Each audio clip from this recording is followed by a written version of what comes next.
하나 둘 에이 뺐는데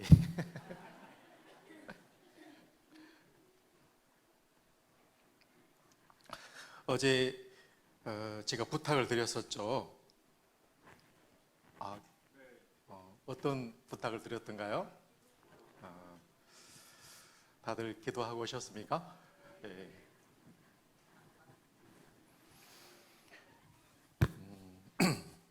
같이 기도드리겠습니다.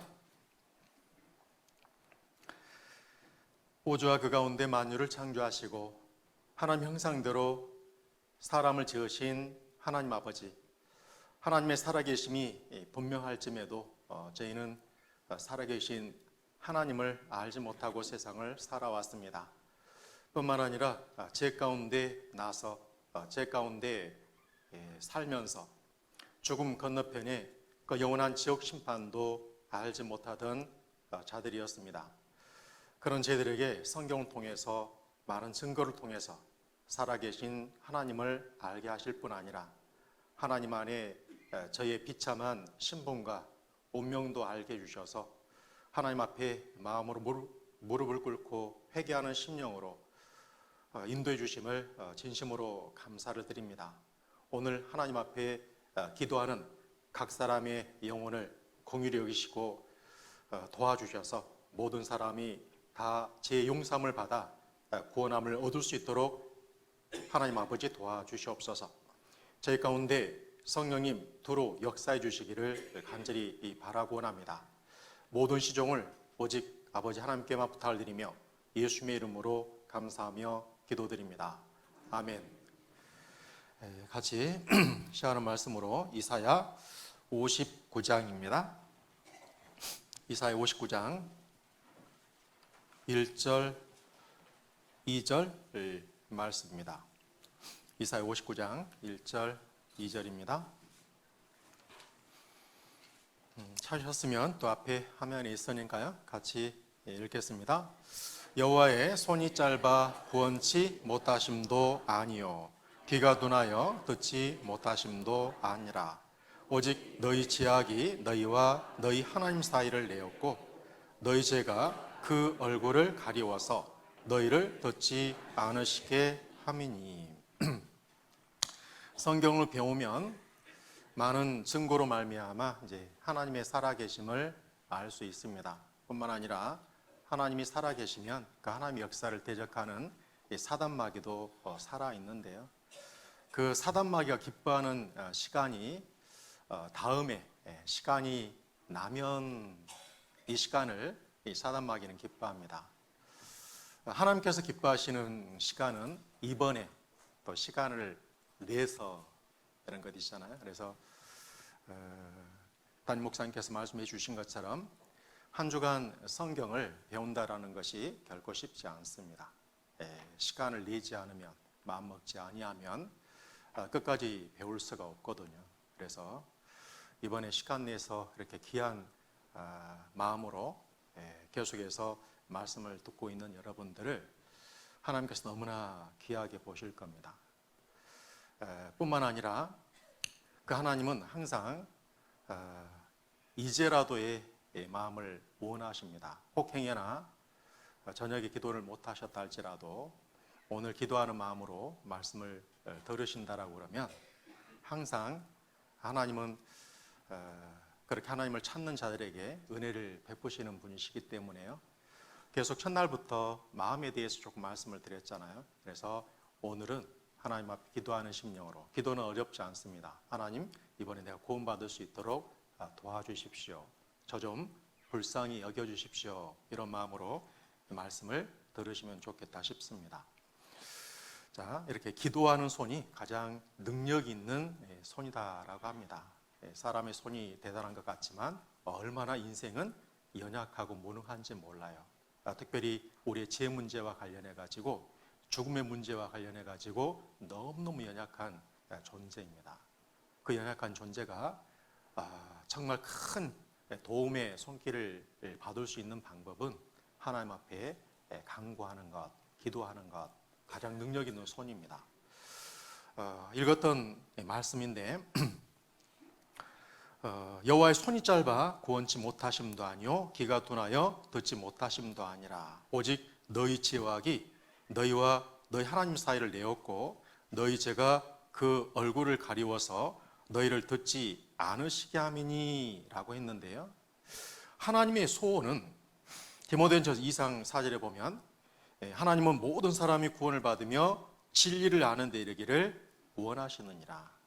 여러분도 정말 두려운 마음으로 떨리는 마음으로 이번에 구원받았으면 좋겠다, 하나님 도와주세요, 이런 심령인데 하나님 편에서도 하나님의 최고의 소원은 부모가 자식 잘 되기를 원하는 것처럼 사람을 창조하고 지으신 그 하나님 또한 우리가 이루어지지 않고 다 구원받기를 원하셔요.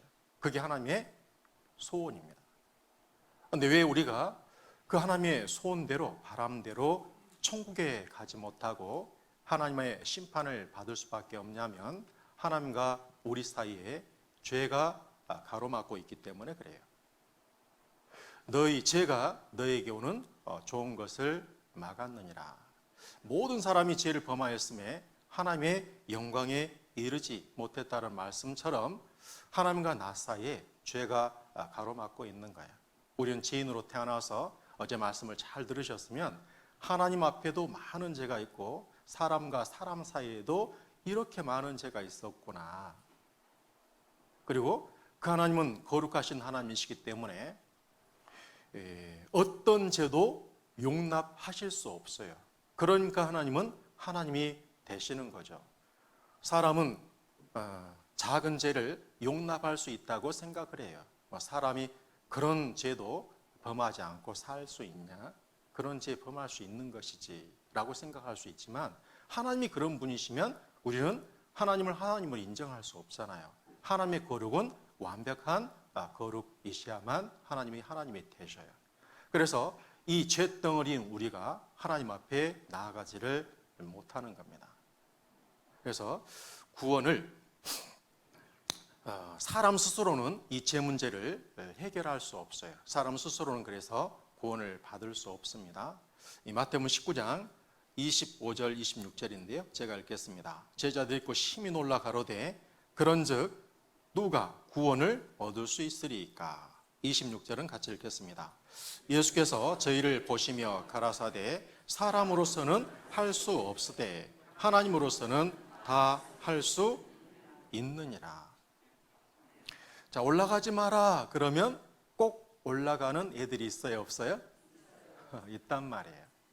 이 사람 스스로는 이 죄 문제를 해결할 수 없다. 사람 스스로는 구원할 수 없다. 이렇게 말해도 사람 편에서 이렇게 저렇게 스스로 구원을 받으려고 하는 시도가 많이 있었을까요, 없었을까요? 많이 있었습니다. 그래서 구원은 하나님 편에 해 주셔야 되는데 이 사람은 막 이런저런 방법을 강구했기 때문에 우리가 학창 시절에 공부할 때도 오답 노트를 정리하면 정답을 더 쉽게 찾을 수 있는 것처럼 안 되는 것을 살펴봄으로 말미암아 하나님께서 예비하신 구원이 얼마나 확실하고 분명한지 그것도 알 수 있을 것 같아요. 많은 사람들은 사람으로 할 수 없다라고 하는데 이렇게 저렇게 생각하는 방법들이 많이 있어요. 어떤 분이 교회를 오래 다니셔서 어떻게 구원을 받으셨어요? 라고 물어보니까 제가 10년, 20년 교회를 다녔어요. 자, 그분 하나님의 도움으로 하나님의 어떤 은혜로 구원받은 사람이요, 자기 스스로 문제를 해결해 보려고 하는 사람이에요.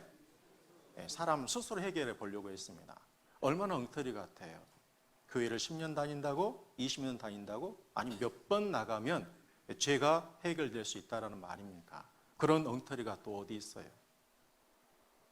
아니에요. 이 교회가 아니라 성전, 하나님의 집으로 일컬어오는 성전을 지어놓고도 왔다 갔다만 하는 댕기는 신앙이라고 하죠. 그런 이스라엘 백성들을 향해서 하나님께서 아니다, 너희가 내 마당만 밟을 뿐이다. 누가 너에게 그것을 요구하였느냐? 라고 말씀을 하셔요. 교회 다녀가지고 사람 행위로 안 됩니다. 뿐만 아니라 많은 사람들은 이렇게 생각하는 사람들도 있어요.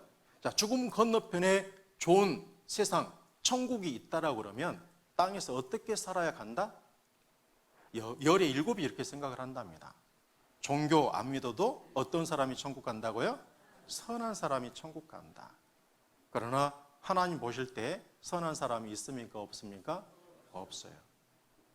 아담은 범죄에서 죄인이 되었고 아담 안에서 태어난 모든 사람은 태어날 때부터 죄인으로 태어나요. 부패한 마음을 가지고 태어나요. 그래서 그 죄인인 사람이 선을 행할 수 있다고요? 없다고요? 행할 수 없습니다. 그래서 이사야 64장 6절에 대저 우리는 다 부정한 자 같아서 우리의 죄가 죄일 뿐만 아니라 우리의 의는 다 더러운 옷 같으며 우리는 다 세피함이 잎사귀 같으므로 우리의 죄악이 바람같이 우리를 몰아가나이다. 자, 더러운 것 가운데서 깨끗한 것을 낼 수 있을까요? 없을까요? 낼 수 없습니다. 그래서 욥기 25장에서도 자, 그런즉 하나님 앞에서 사람이 어찌 어렵다 하며 부녀에게서 난 자가 어찌 깨끗하다 하랴. 하나님 눈에는 달이라도 명랑치 못하고 별도 깨끗이 못하거든. 하물며 벌레인 사람 구덕인 인생이라 그랬습니다. 사람 편에서 가장 더러운 것이 구더기라고 생각할 수도 있습니다. 사람이 덩이나. 그런데 하나님 편에서 가장 더러운 것은 이 구더기가 아니라 사람이에요. 여기 재래 좀 식사 다 하셨으니까 지나가 버렸으니까 재래식 화장실에 덕이들 한번 생각해 보겠습니다. 덕이들끼리는 서로 비교할 수 있습니다. 저 아래에 있는 1번 덕이를 보면서 2번, 3번은 어우 저 더러운 것들. 2번 덕이 입장에서는 구더기를 구씨는 빼고요. 덕이라고 불러보는 겁니다. 그래서 2번 덕이 입장에서는 그럴 수 있겠죠. 내가 3번 덕이보다는 못하지만 저 1번 덕이보다는 낫다. 이렇게 생각할 수도 있을 겁니다. 도토리 키재기 하는 식으로 서로 비교할 수 있잖아요. 우리가 살다 보면 그러지 않아요? 저 어떤 사람을 평가를 하면서 저 혀 끌끌 사는 사람들이 있잖아요. 저렇게 험상궂게 나쁘게 살 수 있을까? 그런 사람들. 그런데 사람 편에서요, 밥상 위에 덕이가 올라오면 밥맛이 떨어져 안 떨어져? 떨어져. 밥 먹을 수 없잖아요. 덕이가 100번, 1000번을 목욕한다 한들 사람 보기에 이 덕이가 깨끗해요? 더러워요? 더러워. 근데 이 덕이보다 더 더러운 것이 사람이잖아요. 사람. 그 인생이 하나님 앞에 선을 드릴 수 있다 없다? 없습니다. 내 은은 너와 같은 인생이나 유익하게 할 뿐이다. 사람끼리는 아이고 착하다 이렇게 말할 수 있을런지 모르지만 그 착한 사람도 하나님 앞에는 의인일까요? 죄인일까요? 죄인이고 말고요.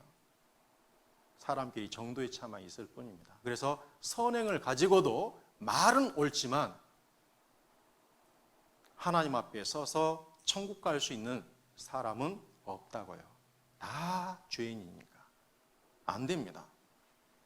그러면 유대인들처럼 또 많은 종교인들처럼 교회 다니는 사람처럼 자, 그러니까 내가 하나님의 법을 지켜보려고 애쓰고 노력한다. 그러면 하나님 나를 천국 보내주지 않겠냐라고 생각하는 사람이 굉장히 많습니다. 종교인들 가운데 교회 다니는 사람 가운데 얼마나 많이 그렇게 생각하는지 몰라요. 그러나 어제 우리는 율법을 통해서 우리 스스로를 살펴봤죠. 그리고 중요한 것은 이 율법을 주신 하나님의 뜻과 계획, 목적이 훨씬 중요하지 않겠습니까? 그래서 로마서 3장 19절 20절인데 제가 읽겠습니다. 우리가 알거니와 무릇 율법이 말하는 바는 율법 아래에 있는 자들에게 말하는 것이니 이는 모든 입을 막고 온 세상으로 하나님의 심판 아래 있게 하려 함이니라. 20절은 같이 읽겠습니다. 자, 그러므로 율법의 행위로 그의 앞에 의롭다 하심을 얻을 육체가 없나니 율법으로는 죄를 깨달음이니라. 어제 시작할 때 담임 목사님께서 오늘은 무엇 하는 날이라고 했는지 기억나신가요? 오늘은 하나님 앞에 기억 못 하시네요. 칭찬받는 날입니다. 그래서 칭찬받는 날입니다. 자, 그런 것처럼 이 율법은 지키라고 줬다고요? 아니면 죄를 깨달으라고 줬다고요? 죄를 깨달으라고 줬다라는 거예요. 거울로 얼굴을 살펴서 무엇이 묻어 있는지를 보는 것처럼, 엑스레이를 찍어서 뼈가 부러졌는지 안 부러졌는지 확인하는 것처럼, MRI, CT를 찍어서 무슨 문제가 있는지, 무슨 병에 걸려 있는지 확인하는 거잖아요. 그런 것처럼 하나님의 계명을 통해서 하나님 앞에 내가 무슨 병이 걸려 있는지 확인했던 겁니다. 진찰을 했던 거예요. 그 율법으로 내가 진찰을 해보니까, 진단을 해보니까 무슨 병에 걸려 있던가요? 가장 끔찍한 암이 아니라 죄병에 걸려 있었잖아요. 와, 내가 이런 큰 하나님 앞에 이 죄병에 걸려 있으면서 그래서 지옥 심판을 피할 수 없는 운명이다라는 것을 알게 되면, 어제 제가 그런 얘기를 했죠.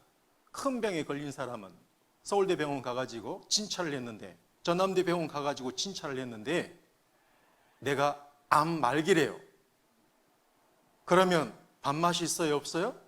없어요. 근심 걱정이 태산처럼 밀려와 버리잖아요. 내가 하나님 앞에 죄인으로 나서 이렇게 많은 죄가 있고 언제든지 죽음을 건너가면 심판대 앞에 서고 지옥 갈 운명이었는데, 그런 나의 신분과 운명을 알지 못하고 내가 일희일비하며 이 세상을 살아오고 있었구나 라는 것을 깨닫도록 하는 것이 하나님의 율법이에요. 그걸 지키라고 줬으면 우리는 소망이 없죠. 그러나 율법을 우리는 법 있게 썼습니다. 그래서 율법을 지켜서 천국 가려고 하는 사람을 세상 사람이 보면 박수 칠련지 몰라요. 그러나 하나님 편에서는 하나님을 무지막지한 분으로 만들어버리는 거잖아요. 마음으로 음욕을 펴머도 간음죄가 되고 미워하는 것도 살인죄인데 그것을 지키라고 줬다고 하면 우리는 소망이 있어요? 없어요? 없어요. 오늘 하루라도 아니면 내일 하루라도 지키면 갈 수 있다라고 해도 내일 하루라도 지킬 수 있겠습니까? 없겠습니까? 지킬 수 없어요. 그래서 갈라디아서 3장 10절에 같이 한번 읽겠습니다. 무릇 율법 행위에 속한 자들은 저주 아래에 있나니 기록된 바 누구든지 율법책에 기록된 대로 온갖 일을 항상 행하지 아니하는 자는 저주 아래에 있는 자라 하였습니다. 태어나 죽을 때까지 한 계명이라도 한 번이라도 어기지 않고 다 지킬 수 있다면 천국 갈 수 있어요? 없어요? 갈 수 있어요. 그런데 그럴 수 있는 사람이 있다고요? 없다고요? 없어요. 그래서 지켜서 가려고 하면 하나님께서 칭찬하는 것이 아니라 저주 아래에 있다. 그래서 성경을 올바로 똑바로 볼 수 있어야 됩니다. 예, 성경은 하나님의 말씀이니까. 그리고 어제 우리는 그 하나님의 율법으로 그 선하고 거룩하고 의로운 하나님의 율법을 통해서 하나님의 기준인 거죠. 어떻게 우리가 하나님의 선에 도달할 수 있겠어요? 그러나 그 율법을 통해서 보니까 우리의 죄가 확연하게 드러나는 거예요. 이런 말이 있습니다. 흑인이 백인을 만나기 전에는 자기가 검은 줄을 몰랐대요. 사람이 다 그런 줄 알았어. 그런데 갑자기 백인이 나타나니까 그때 내가 검다라는 것을 알았을까 몰랐을까요? 그때 알았다라는 거예요. 근데 흑인이 백인을 만나는 정도가 아니라 제 가운데 살고 있는 내가 그 거룩하신 하나님 앞에 나를 보게 되었어요. 그 하나님을 몰랐을 때는 나 정도면 괜찮다, 내 정도 인격이면 괜찮다 스스로 생각했을지 몰라요. 그러나 그 거룩하신 하나님을 알게 되었을 때, 와, 하나님 앞에 내가 이렇게 엄청난 죄인이었구나. 사람들은 내 마음을 보지 못하니까 착하다, 훌륭하다 했을지 모르지만 내 마음을 깨뜨려 보고 있는 하나님 앞에서 내가 이런 비참한 죄인이었는데 비로소 자기 자신을 알게 되는 거예요. 그래서 율법을 지켜서 갈 수 있다 없다? 안 돼요. 어떤 사람의 노력, 열심으로도 안 되는 겁니다. 눈물 많이 흘린다고 해가지고 되겠는가요? 안 되죠. 그래서 우리 이번에 집회 때 찬양을 불러주셨는데 울어도 못한다고 했습니다. 눈물만 흘려도 겁을 없게 못하고 죄를 씻지 못하니 울어도 못하네. 힘써도 못하고 참아도 못해요. 사람 편에서는 안 된다고요. 여하튼 사람 스스로 이 죄 문제를 해결할 수 있다 없다? 할 수 없어요. 사람의 방법은 안 됩니다. 하나님 말씀하셨잖아요. 사람으로서는 할 수 없으되. 그리고 하나님 말씀하셨어요. 하나님으로서는 다 할 수 있다 없다? 할 수 있어요. 하나님으로서는 다 할 수 있어요. 그런데 이게 하나님과 우리 사이에 죄가 가로막혀 있어서 우리가 하나님 앞에 설 수가 없고, 그 하나님은 우리가 구원받기를 원하시고, 하나님은 할 수 없는 것이 없이 다 할 수 있으시대요. 그러면 이렇게 하면 되잖아요. 우린 죄 용서받기를 원하니까 하나님 편에서 그래 내가 네 죄를 다 용서하마 이러면 우리 천국 갈 수 있어요 없어요? 갈 수 있어요. 그러나 하나님은 하나님이시기 때문에 그렇게 할 수 있을까요 없을까요? 이 질문에 대한 답이 할 수 없습니다. 왜 그러냐면 하나님은 하나님이신데, 일단 먼저 누가복음 1장 70절에 보면 주의 백성에게 그 죄사함, 죄 용서를 말합니다. 그 죄사함, 죄 용서함으로 말미암는 구원을 알게 하리니, 구원은 죄를 용서받는 거예요. 그래서 하나님 편에 해주시면 될 것 같은데 그렇게 할 수 없는 이유가 뭐냐면 하나님은 하나님이시기 때문에 안 되는 것이 있습니다.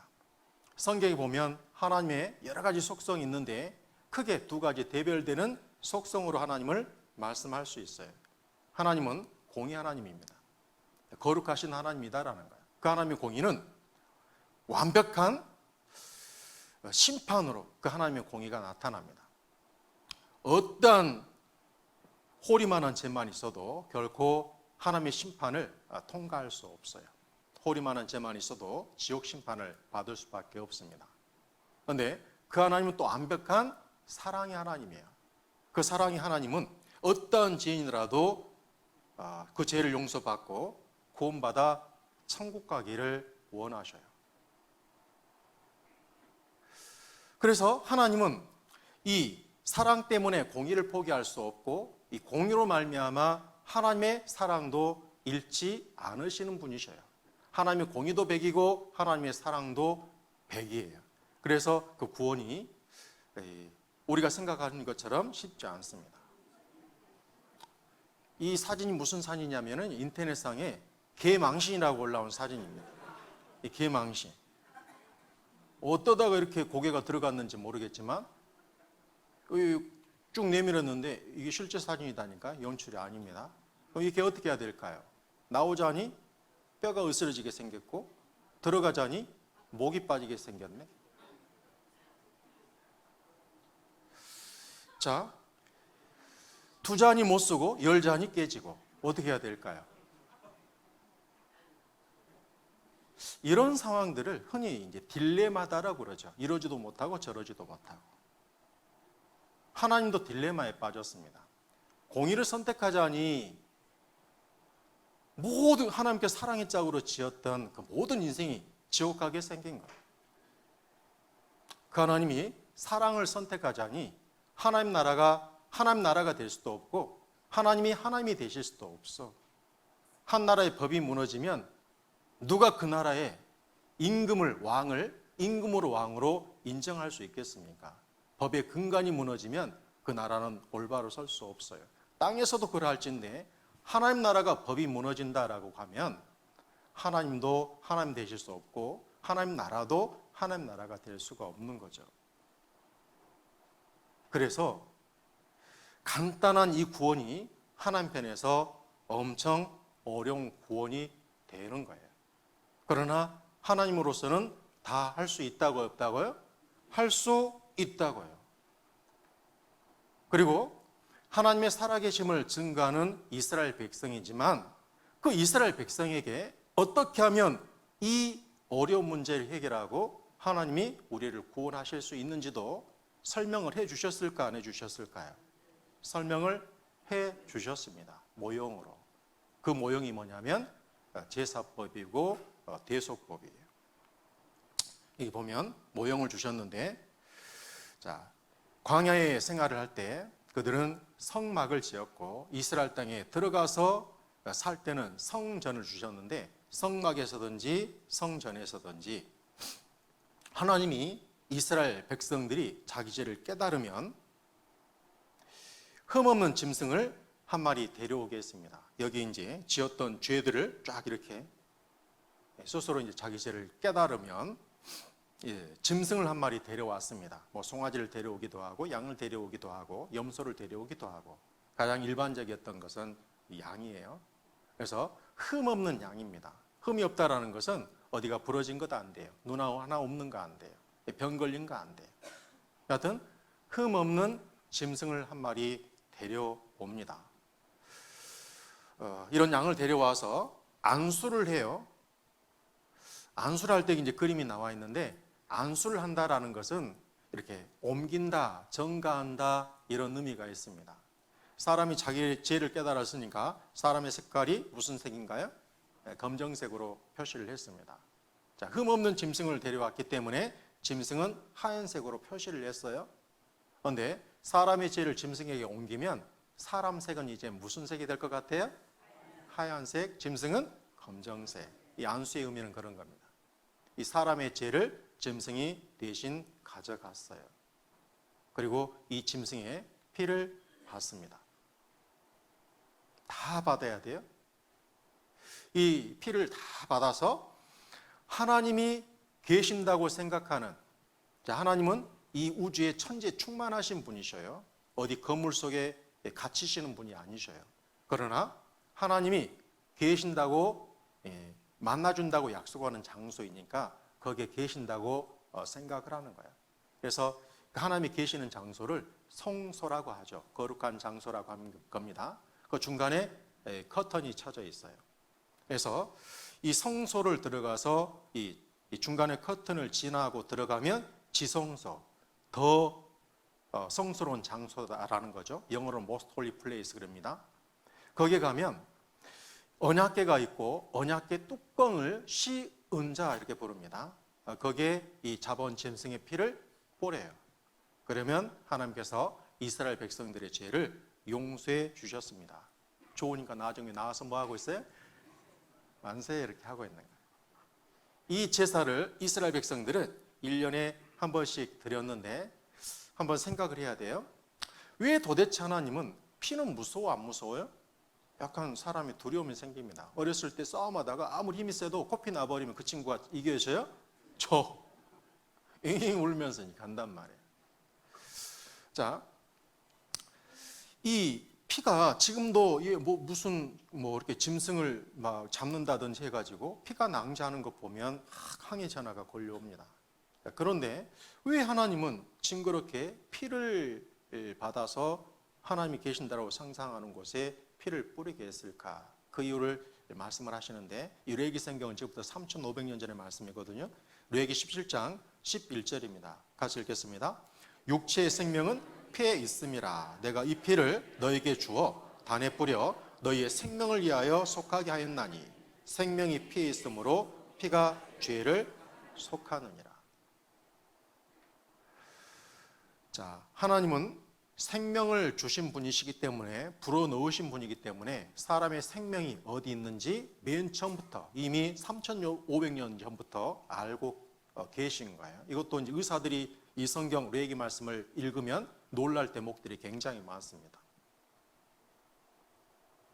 사람은요, 예전부터 사람의 생명이 가장 일반적으로는 어디에 있다고 생각을 했을 것 같습니까? 사람이 생각할 때 심장이 있다고 생각을 했어요. 심장.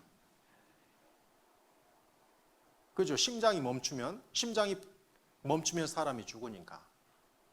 그런데 우리 시대에 이 심장에 병이 들었을 때, 기계 심장을 달 수도 있고, 이 사람의 심장 가장 비슷한 것이 돼지 심장이래요. 그래서 예전에 묵은 돼지를 만들어 가지고 돼지 심장을 이식해 가지고 기록은 6개월 산 기록이 있습니다.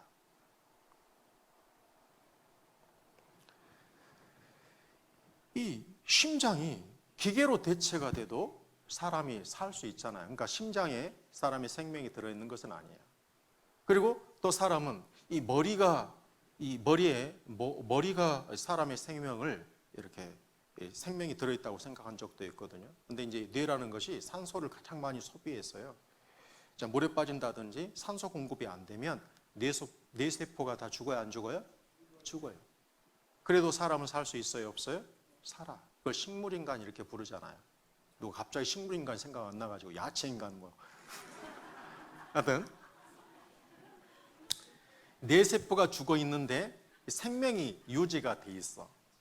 그래서 머릿속에 사람의 생명이 들어있는 것도 아니에요. 그런데 대체에 불과한 것이 있습니다. 약간 피를 흘리면 사람은 죽지 않지만 40% 이상의 피만 흘려도 사람은 살지 못하고 죽어요. 그리고 피는 완전 대체가 가능할까요? 불가능할까요? 불가능해요. 그래서 현대의학은 사람의 생명이 피에 있다는 것을 알아요.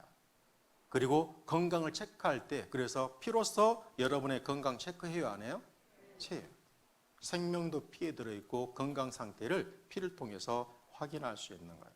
사람을 지으신 분이 하나님이시니까 맨 처음부터 이 육체의 생명이 피에 있다는 것을 하나님은 아셔요. 그런데 이 피를 다 쏟으라는 거예요.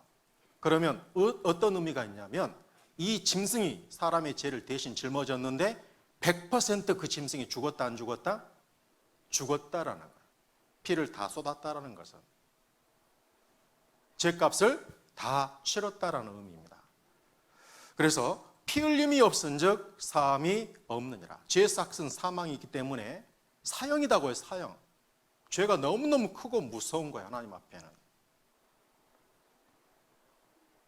대신 이 흠없는 짐승이 그 죄를 짊어져서 피하지 못하고 100% 대신 죽었다는 의미가 피를 다 흘리고 그 피를 하나님 앞에 보여줬던 거예요. 근데 문제는 사람이 죄를 지었는데 흠 없다고 할지언정 짐승이 죽어가지고 사람의 죄를 용서할 수 있을까요, 없을까요? 그럴 수 없어. 무슨 신화나 전설, 동화 같은 문제가 아니잖아. 이 죄 문제는 얼마나 실질적이고 심각한 문제인데. 그런데 이스라엘 민족에게 1년에 한 번씩 제사를 드리라고 했던 이유는 어떻게 하면 완벽하게 우리 죄가 용서될 수 있는지 설명의 방편으로 모형으로 보여주신 것이지 그 양 한 마리 죽었다고 해가지고 우리 죄가 용서될 수 있는 것은 아니에요. 그래서 신약 성경에서 히브리서 10장 1절에서 말씀을 하십니다. 자, 같이 읽겠습니다. 율법은 장차 오는 좋은 일의 그림자요 참 형상이 아니므로 해마다 늘 드리는 바 같은 제사로는 나오는 자들을 언제든지 온전케 할 수 있다고요, 없다고요? 없느니라 그랬습니다. 자, 율법 그러면 구약의 제사법을 말하는 거예요. 제사법. 그것은 그림자다. 참 형상이 아니다. 그림자다라는 것은 모형이고 어떻게 하면 우리 죄를 용서받을 수 있는지 설명해 주는 것이다. 이제 그런 의미입니다. 그래서 그런 짐승으로는 사람의 죄를 언제든지 그랬는데 영어로는 never입니다. never. 절대로 온전케 할 수 없다. 사람의 죄를 용서할 수 없다. 그런 의미예요. 자, 그러면 왜 무엇 때문에 그렇게 제사를 드리게 했습니까? 라는 것은 이런 겁니다. 히브리 10장 4절 5절에 이는 황소와 염소의 피가 능히 죄를 없이 하지 못함이라. 그러므로 세상 임하실 때 가라사대 하나님이 제사와 예물을 원치 아니하시고 오직 나를 위하여 한 몸을 예비하셨도다 라는 거야. 사람의 죄는 죄 없는 사람이 나를 대신해서 죽어주면 내 죄가 용서될 수 있습니다. 사람의 죄는 사람이 대신 갚아줄 수 있어요. 옆 사람 한번 쳐다봐 보세요. 누구 쳐다보라 했더니 고개를 살짝 이렇게 가로 반대편으로 돌려버리더랍니다. 나는 못 주겠다라는 말이죠. 그런데 옆 사람 쳐다볼 것이 없습니다. 옆 사람이 나를 대신 죽어줘도 하나님 앞에 소용이 있을까요, 없을까요? 네, 소용없습니다. 왜냐하면 그분도 옆 사람도 죄인이에요, 죄인 아니에요? 네, 죄 있는 죄인이기 때문에 그래요. 나를 대신해서 죽어줄 사람이 필요한데 그 사람이라 할지라도 죄 없는 사람이어야 돼요. 이 지구상에 지금 83억의 사람이 살고 있답니다. 그 83억의 사람 가운데 죄 없는 사람이 있을까요, 없을까요? 없습니다. 아담 이후에 이 땅에 무수히 많은 사람이 살다 죽다 그리고 지금 83억의 인구가 있는데 아담 이후에 태어났던 그 모든 사람 가운데 죄 있는 죄 없는 사람이 있을까요, 없을까요? 없습니다. 그런데 하나님이 나를 사랑하시기 때문에 나를 위해서 대신 죽어줄 죄 없는 한 몸을 준비하셨대요. 그 한 몸이 누구일까요? 네, 그분이 예수님이셔요. 예수님. 하나님이 사람이 되신 분, 죄 없으신 하나님이 사람으로 오셨을 때만 죄 없는 사람이 이 세상에 존재할 수 있는 거예요. 아담 안에서 태어난 그 모든 사람은 태어날 때부터 죄인으로 태어나서 죄 가운데 살고 있는 거거든요. 그래서 구약 성경에 하나님이 사람으로 오신다고 하실 때, 하나님께서 메시아 구원자를 보내주신다고 하실 때 죄 없으신 하나님이 사람의 모양으로 이 땅에 오신다고 반복적으로 약속을 해 주신 것이 구약 성경이에요. 올드 테스트먼트. 사람의 약속은 프라미스입니다. 영어로 할 때. 그러나 하나님의 약속은 깨지지 않는, 변하지 않는, 그리고 반드시 지켜지는 약속이기 때문에 단어를 달리 써요. 테스트먼트. 하나님은 약속하셨고 그 약속대로 하나님이 사람이 되어서 오셨어요. 그분이 누구시라고요? 그분이 예수님이셔요. 4대 서인 가운데 한 분이 아닙니다.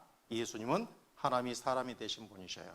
그래서 3일째 날 한번 읽은 적이 있는데 이사야 9장 6절에 이는 한 아기가 우리에게 낳고 한 아들을 우리에게 주신 바 되었는데 그 어깨에는 정사를 메었고 그 이름은 기묘자라 모사라 전능하신 누구라고요? 하나님이라. 하나님이 한 아이의 모습으로 이 땅에 오신대요. 예수님 태어나기 이미 600년 전에 예언된 말씀이잖아요.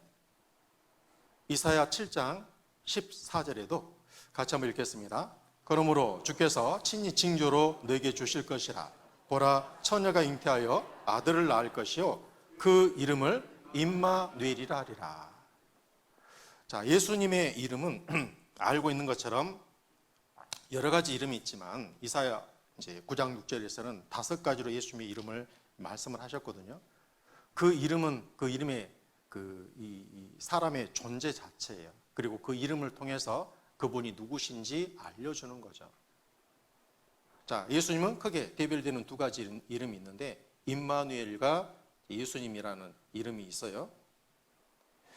그러니까 임마누엘 그러면 무엇을 알려주는 이름일까요? 임마누엘 뜻은 그렇습니다. 하나님이 우리와 함께 계시다. 하나님이 사람이 되셨기 때문에 하나님이 우리와 함께 계시다. 그 말은 예수님이 누구시다라는 거예요? 하나님이다. 예수님의 신분을 알려주는 이름이에요. 그리고 아들을 낳으리니 그 이름을 예수라 하라. 이는 그가 자기 백성을 저희 죄에서 뭐라고요? 구원할 자이심이라. 왜 하나님이 그 영광의 보좌를 버리시고 이 더러운 세상에 이 사람으로 말미암아 이 세상이 저주받아 더럽게 돼버렸잖아요. 왜 이 더러운 세상에 하나님이 그 연약한 인간의 몸을 입고 이 세상에 오셨냐? 그 이유는 우리의 죄를 용서하기 위해서, 우리의 죄를 처리하기 위해서 오셨어요. 그래서 그 예수님의 이름의 뜻은 하실 일이 무엇인지, 하나님이 사람이 되어서 이 세상에 오셔서 무슨 일을 하실 것인지 그 이유가 있어야 되잖아요. 얼마나 많은 사람들이 예수님 이 땅에 오신 이유, 하나님이 사람이 되셔서 이 땅에 오신 이유를 몰라요. 왜? 성경을 제대로 알지 못하기 때문에, 성경을 제대로 배워보지 못했기 때문에. 그래서 예수님의 이름의 뜻은 그분이 하실 일이 무엇인지를 알려주는 이름입니다.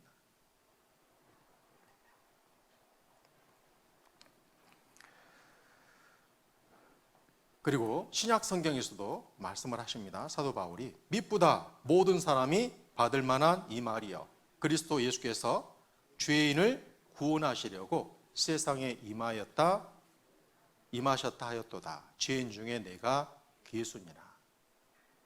예수님이 이 땅에 오신 이유는 죄인을 구원하시려고 이 세상에 오신 거예요. 그리고 예수님 스스로도 세례 요한이 예수님을 정말 진실하게 증거를 해가지고 많은 사람들이 그 진실성을 믿었는데 요한복음 1장 29절에 같이 읽겠습니다. 이튿날 요한이 예수께서 자기에게 나오심을 보고 가로되 보라 세상죄를 지고 가는 하나님의 어린 양이로다. 자, 우리는 아무 느낌 없이 이 말씀을 읽을 수 있는데 이스라엘 민족은 1년에 한 번씩 양 잡고 소 잡고 했잖아요. 그러면서 메시아를 기다렸잖아요. 그리고 이 세례 요한은 광야에서 약대토수를 얻고 하나님과 가까워서 그 세례 요한이 하나님 말씀을 전할 때 많은 사람이 따르고 그의 말씀을 신뢰하고 믿었어요. 예수님의 길을 예비했던 자입니다. 그 세례 요한이 예수님을 가르치면서 보라 세상죄를 지고 가는 하나님의 어린 양 할 때 우리와 똑같은 느낌이었겠어요? 완전히 다른 느낌이었겠어요? 좀 다른 느낌이에요. 그들은 1년에 한 번씩 계속 양을 잡았기 때문에 저분이 우리 죄를 대신 짊어지고 갈 하나님의 어린 양이다고 느낌이 조금 달랐을 거잖아요. 그리고 예수님께서 능력을 베푸시고 예수님에 대해서 신앙 고백을 할 때 비로소 예수님께서 이 세상에 오신 목적을 가까이 있었던 제자들에게 이스라엘 백성들에게 알려주는 내용이에요. 마태복음 20장 28절입니다. 같이 읽겠습니다. 인자가 온 것은 섬김을 받으려 함이 아니라 도리어 섬기려 하고 자기 목숨을 많은 사람의 대속물로 주려 함이니라. 대속물, 대신 죽어주는 제물로 이 세상에 왔다라는 거예요. 대신 죽어주는 제물로 왔다. 우리의 죄 문제는 너무나 심각해가지고 사람 스스로는 이 죄 문제를 해결할 수 없고 하나님도 이 죄 문제를 해결할 때 말로만 용서하실 수 없어요. 왜? 하나님은 공의 하나님이니까. 하나님 나라는 법 위에, 완벽한 법 위에 세워져야 하니까.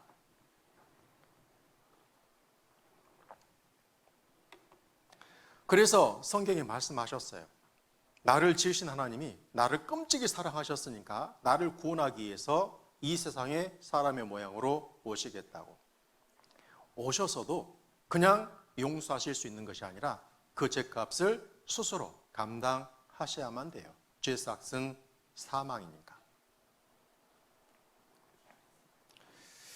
그래서 예수님이 오셔서 어떻게 우리의 죄를 용서하실지 미리 예수님 태어나기 700년 전에 말씀을 하셨는데 이사야 53장 6절입니다.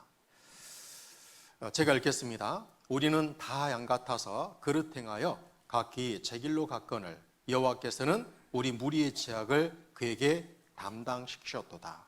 자, 우리가 우리의 죄를 예수님께 넘기라고 했으면 우리는 우리의 죄를 다 넘길 수 있어요, 없어요? 여러분, 일주일 전에 먹었던 반찬 생각나십니까? 점심 때? 자, 일주일 전에 너무 했고 어제 점심 때 먹었던 반찬 기억나십니까? 사람은요, 여러분이 지었던 죄 몇 가지 생각나시죠? 그러나 어제 지었던 죄를 내가 다 기억해낼 수 있을까? 1년 전에 지었던 죄를 다 기억해낼 수 있을까? 우리가 우리의 죄를 예수님께 넘기라고 했으면 우리는 넘길 재간이 있어요, 없어요? 없어요. 그러나 하나님은 역사 시작과 끝을 아시고 세상에 살았던 모든 사람의 죄, 나는 나의 나를 알지만 죽을 날은 모르잖아요. 내가 태어나서 지금까지 지었던 죄, 앞으로 지을 모든 죄 하나님은 아셔요, 모르셔요? 아셔요.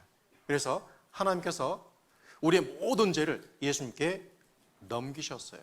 그리고 그 죄를 넘겨받은 예수님이 어떻게 우리의 죄를 용서하실지 성경은 확정적으로 말씀을 하시는데 이사야 53장 5절입니다. 같이 읽겠습니다. 그가 찔림은 우리의 허물을 인하며 그가 상함은 우리의 지약을 인함이라. 그가 징계를 받음으로 우리가 평화를 누리고 그가 채찍에 맞음으로 우리가 나음을 입었도다. 자, 예수님 태어나기 700년 전이지만 우리의 허물로 인해서 찔리고 우리의 지약을 인해서 상하고 우리의 평화를 위해서 징계를 대신 받으시고 우리의 나음을 위해서 채찍을 받으신 분, 그분은 유일하신데 누구일까요? 예수님이십니다.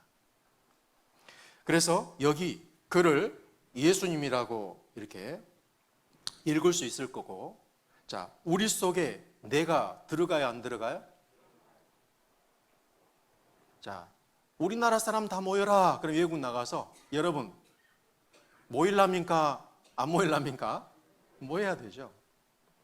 우리 속에 내가 빠질까요? 들어갈까요? 들어갑니다. 그래서 이 우리 속에 자기 이름을 넣을 수 있을까요? 없을까요? 넣을 수 있어요. 저는 이 성경을 이렇게 읽어도 하는 편에서 틀린 게 아니라 가장 잘 읽었다고 하실 거예요. 자, 이렇게 한번 읽어보겠습니다. 제 이름이 오상봉입니다. 자, 예수님이 찔림은 오상봉의 허물을 인하며 예수님이 상함은 오상봉의 지약을 인함이라. 예수님이 징계를 받음으로 오상봉이가 평화를 누리고 예수님이 채찍에 맞음으로 오상봉이가 나음을 입었도다. 자, 읽었던 말씀을 하나편에서 옳게 읽었다고 할까요? 틀리게 읽었다고 할까요? 옳게 읽었다고 할 거예요. 그러면 여러분 스스로도 그를 예수님으로 우리 속에 자기 이름을 넣어서 읽는 거 어렵지 않겠죠? 읽을 수 있겠는가요? 네, 그러면 같이 한번 읽어보겠습니다. 예수님이 찔림은 오상봉의 허물을 인하며 예수님이 상함은 오상봉의 죄악을 인함이라. 예수님이 징계를 받음으로 오상봉이가 평화를 누리고 예수님이 채찍에 맞음으로 오상봉이가 나음을 입었도다. 예수님 태어나기 700년 전의 말씀인데요. 왜 현재로 기록했냐면 미래 일이지만 현재로 기록하는 이스라엘의 문법은요, 이 일은 앞으로 일이지만 100% 확실하게 반드시 일어날 일에 대해서는 미래 일을 현재로 써버려요. 그리고 2000년 전에 오신 예수님이 그렇게 찔리고 상하고 징계 맞고 징계를 받으시고 채찍에 맞아서 내 죄를 다 용서하셨을까요? 못 하셨을까요? 하셨단 말이에요.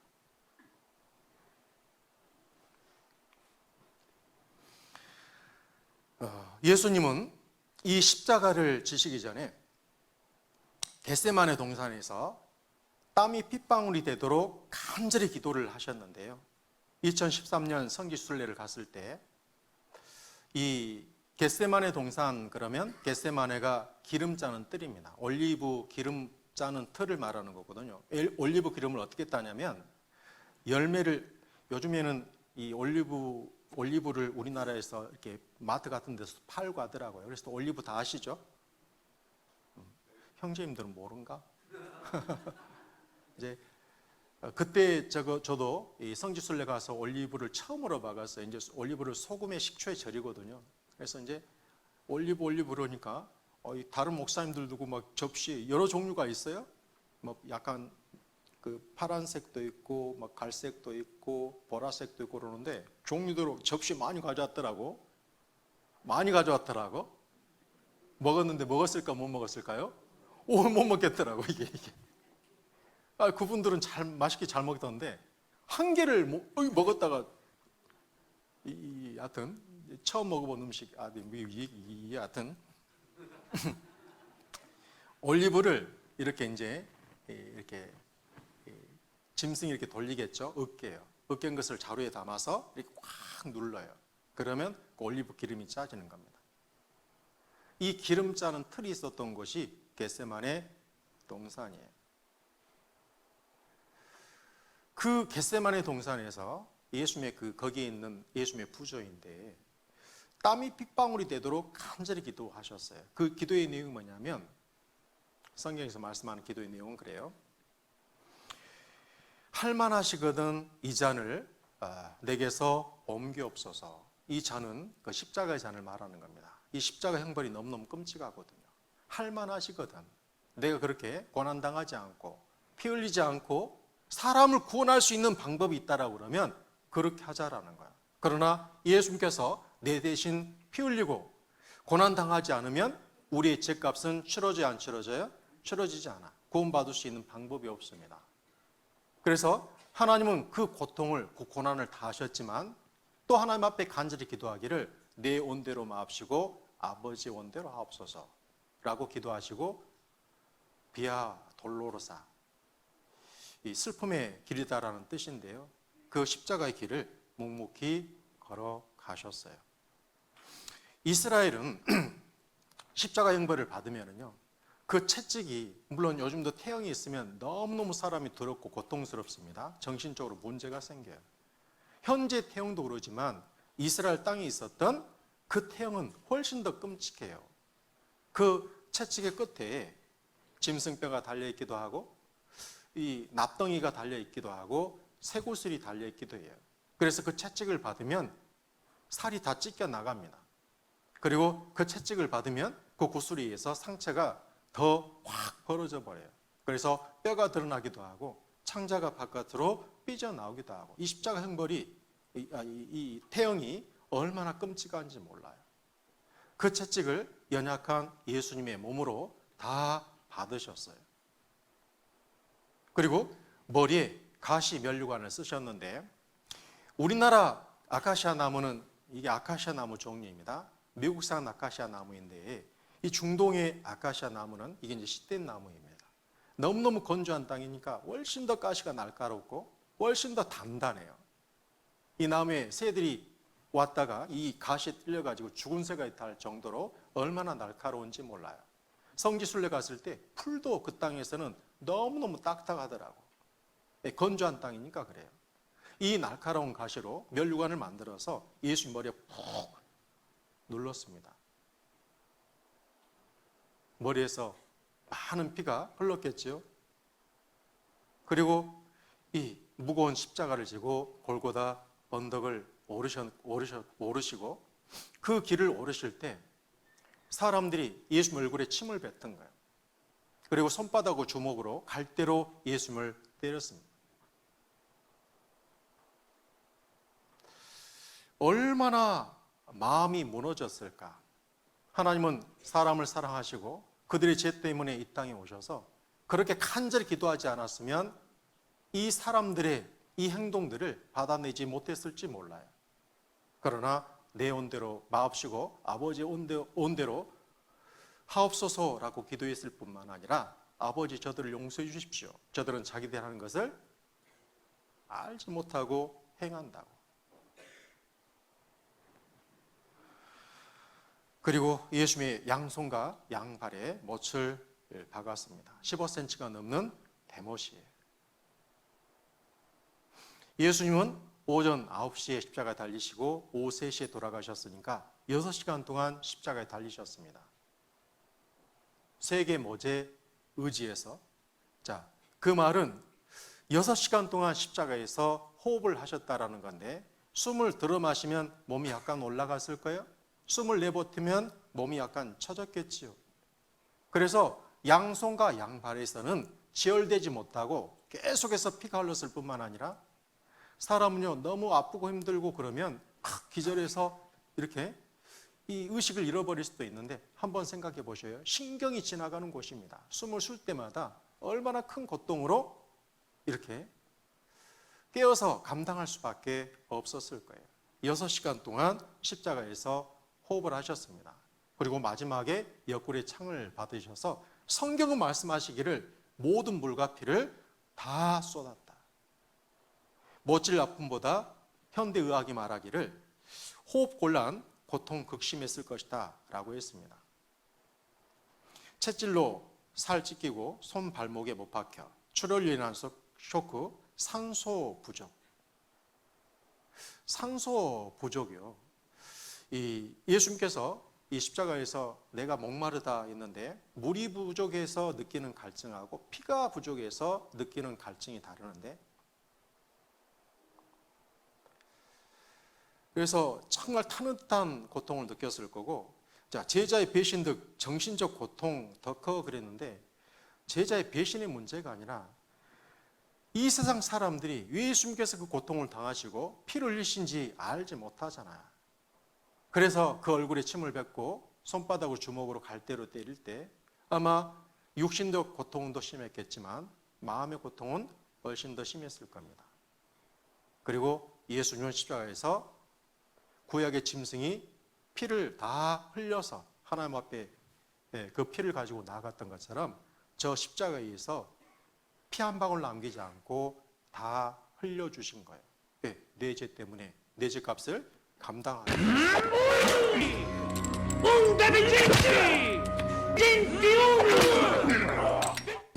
Prova stud. Quale? Nime sa Chi parlo. benesse. Gusta!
영어로 만든 장면의 일부분이지만 훨씬 더 실제는 끔찍하지 않았겠습니까? 그리고 성경에서 가장 중요한 말씀이라 생각이 드는데 요한복음 19장 30절 말씀입니다. 요한복음 19장 30절 말씀을 같이 읽겠습니다. 예수께서 신포도주를 받으신 후 가라사대 다 이루었다 하시고 머리를 숙이시고 영원히 돌아가시니라. 이 복음서에 보면 십자가상에서 예수님께서 7마디 말씀을 하셨어요. 그래서 가상칠언 이런 말을 붙이는데 이 가상칠언은 시작이 기도입니다. 아버지 저들을 용서해 주십시오. 저들은 자기들 하는 것을 알지 못하고 행합니다. 그리고 마지막도 기도예요. 내 영혼을 아버지 손에 의탁하나이다. 그 기도 직전에 하셨던 십자가에서 마지막 하셨던 말씀이 다 이루었다라는 말씀이에요. 자, 예수님이 하나님이 사람의 몸을 입고 이 세상에 오신 이유가 뭐라고요? 죄를 용서하기 위해서, 나를 구원하기 위해서.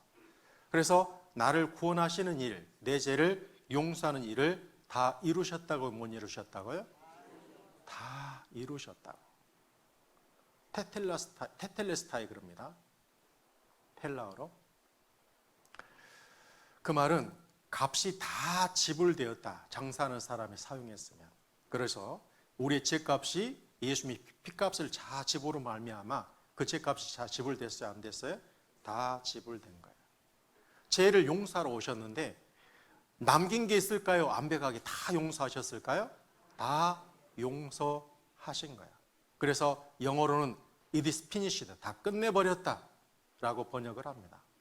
우리의 죄를 다 용서하신 거예요. 다 이뤘다. 이 세상 죄를 용서로 예수님이 오셨고 세상 죄 속에 내 죄가 들어갈 건데 내 모든 죄를 예수님 십자가에서 다 이뤘다 말씀을 하셨어요. 그리고 이 다 이뤘다 관련해 가지고 혹시 이 사람이 누군지 아신가요? 음악의 아버지 바하 뭐 이렇게 하기도 하죠. 이게 이제 핸델과 달리 핸델은 조금 자유분방한 신앙생활을 했지만 이 바하는 경건한 신앙생활을 했던 사람으로 유명합니다. 많은 교회 음악을 만들 때 지저스 주바 주여 나를 도우소서라고 시작을 하고 그 악보 끝에다가 솔리 데오 글로리아 오직 하나님께 영광을 항상 하나님 앞에 경건한 삶을 살았는데 이 다 이뤘다 관련해 가지고 그 했던 말이 조금 의미심장하게 다가와서 이 바흐를 소개를 합니다. 이 바흐가 저기다 쓰는 것보다는 여기 쓰는 것이 낫겠다 싶은데요. 예수님께서 십자가에서 다 이뤘다 하셨잖아요. 예수님은 죄를 용서하러 오셨고 십자가에서 죄 용서하는 일을 다 이루셨습니다. 근데 바하가 말하기를 이런 말을 했어요. 하나님께서 마침표 찍은 곳에 물음표를 던지지 말라. 하나님께서 마침표 찍었으면 거기에 물음표를 붙이는 것이 얼마나 끔찍한 일인가요? 자, 에덴 동산에서도 먹지 말라 그랬는데 참으로 하나님께서 먹지 말라 하시더냐? 하나님의 정확한 말씀 앞에, 명령 앞에 사단 마귀는 물음표로 첫사람 아담과 하와를 무너뜨렸잖아요. 지금도 죄를 용서하러 예수님이 오셨고 그 모든 죄를 용서하시는 일을 예수님께서 다 이루셨다. 예수님이 성공하면 우리는 천국 갈 수 있고 실패하면 아무런 소망이 없는데 예수님께서 이 땅에 오셔서 2000년 전에 내 죄 용서하는 일을 성공했습니까? 못했습니까?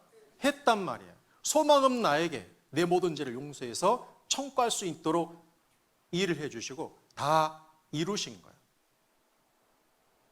그래서 그 하나님이 하신 일에 물음표를 붙이는 사람처럼 어리석은 사람이었고 그 하나님의 마침표에 느낌표로 반응하는 사람이 가장 지혜로운 사람, 하나님을 가장 기쁘게 하는 사람. 그래서 예수님의 또 다른 이름은 기묘자. 놀라운 분이십니다. 무슨 소리인지 아셔요? 구원을 한 음절로 표현하면 뭐라고요? 이렇게 반응할 수밖에 없어요. 이래서 예수 믿고 천국 간다고 하거나 그래서 천하 인간의 구원 얻을 만한 다른 이름을 주신 적이 없구나. 이제 나도 됐다. 나도 천국 갈 수 있다. 이분이 예수님이셔요. 다 이루었다. 그 마침표에 느낌표로 반응할 수 있는 사람. 자, 내 죄도 다 용서했다고 안 했다고요? 하셨습니다. 이 요한복음 19장 30절로 구원받은 많은 사람이 있는데 그 가운데 또 대표적인 사람이 허드슨 테일러라고 하는 사람입니다. 그가 성경을 읽다가 요한복음 19장 30절 말씀 다 이루었다. 그 말씀 앞에 멈춰 서게 되었어요. 한참을 생각을 했습니다. 다 이루었다. 다 이루었다. 너무너무 중요한 말씀인 것 같은데 도대체 뭘 다 이뤘다는 말씀이시지? 그리고 전구에 불이 들어오는 것처럼 순간에 예수님에 대해서 복음에 대해서 정리가 된 거예요. 뭔가 복잡하고 뭔가 확실치 않았는데 그 모든 먹구름이 사라지는 것처럼 확연하게 됐다. 나도 천국 갈 수 있다. 이 외침을 다 이뤘다는 말씀 앞에서 이 허드슨 텔러가 깨닫게 되었습니다. 그러고 나서 보니까 내 구원과 관련해 가지고는 자기가 더 이상 무슨 할 일이 남아있어요? 안 남아있어요? 남아있지 않아요. 내 구원과 관련해 가지고는 내가 할 어떠한 일도 남아있지 않구나. 단순히 그 예수님께서 하신 일을 내 마음으로 받아들이면 되구나 라고 구원에 대해서 확증을 했는데 그러나 이 예수님께서 하신 일, 죄를 다 용서하는 일, 그 일을 알지 못하는 사람이 많이 있어요? 없어요? 있다고요.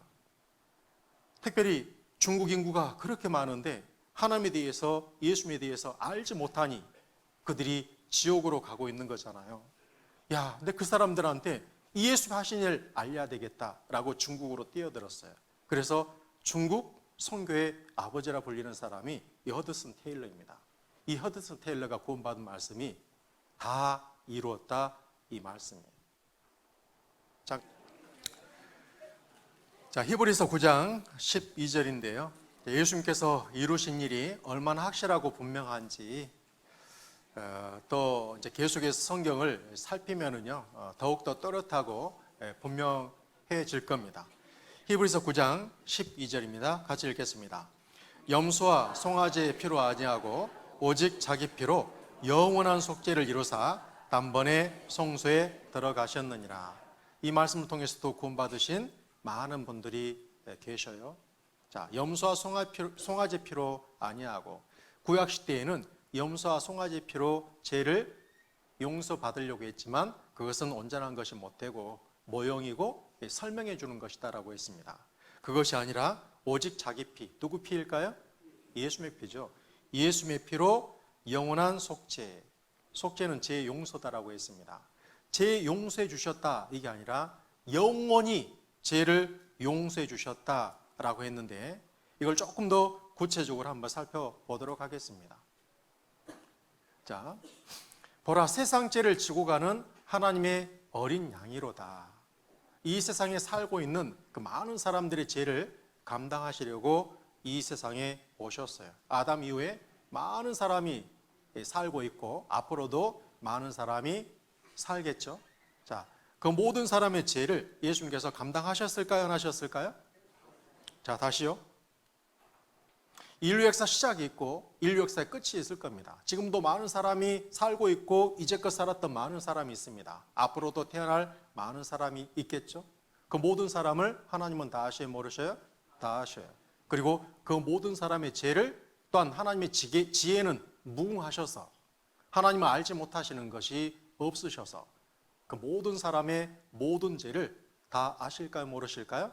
다 아셔요. 그 모든 사람의 죄를 예수님께서 감당을 하셨어요. 그리고 그 죄를 용서하기 위해서는 피를 다 흘리셔야 되는데 예수님은 한 방울 피도 남기지 아니하고 십자가에서 다 흘리셨어요. 다 용서하셨습니다.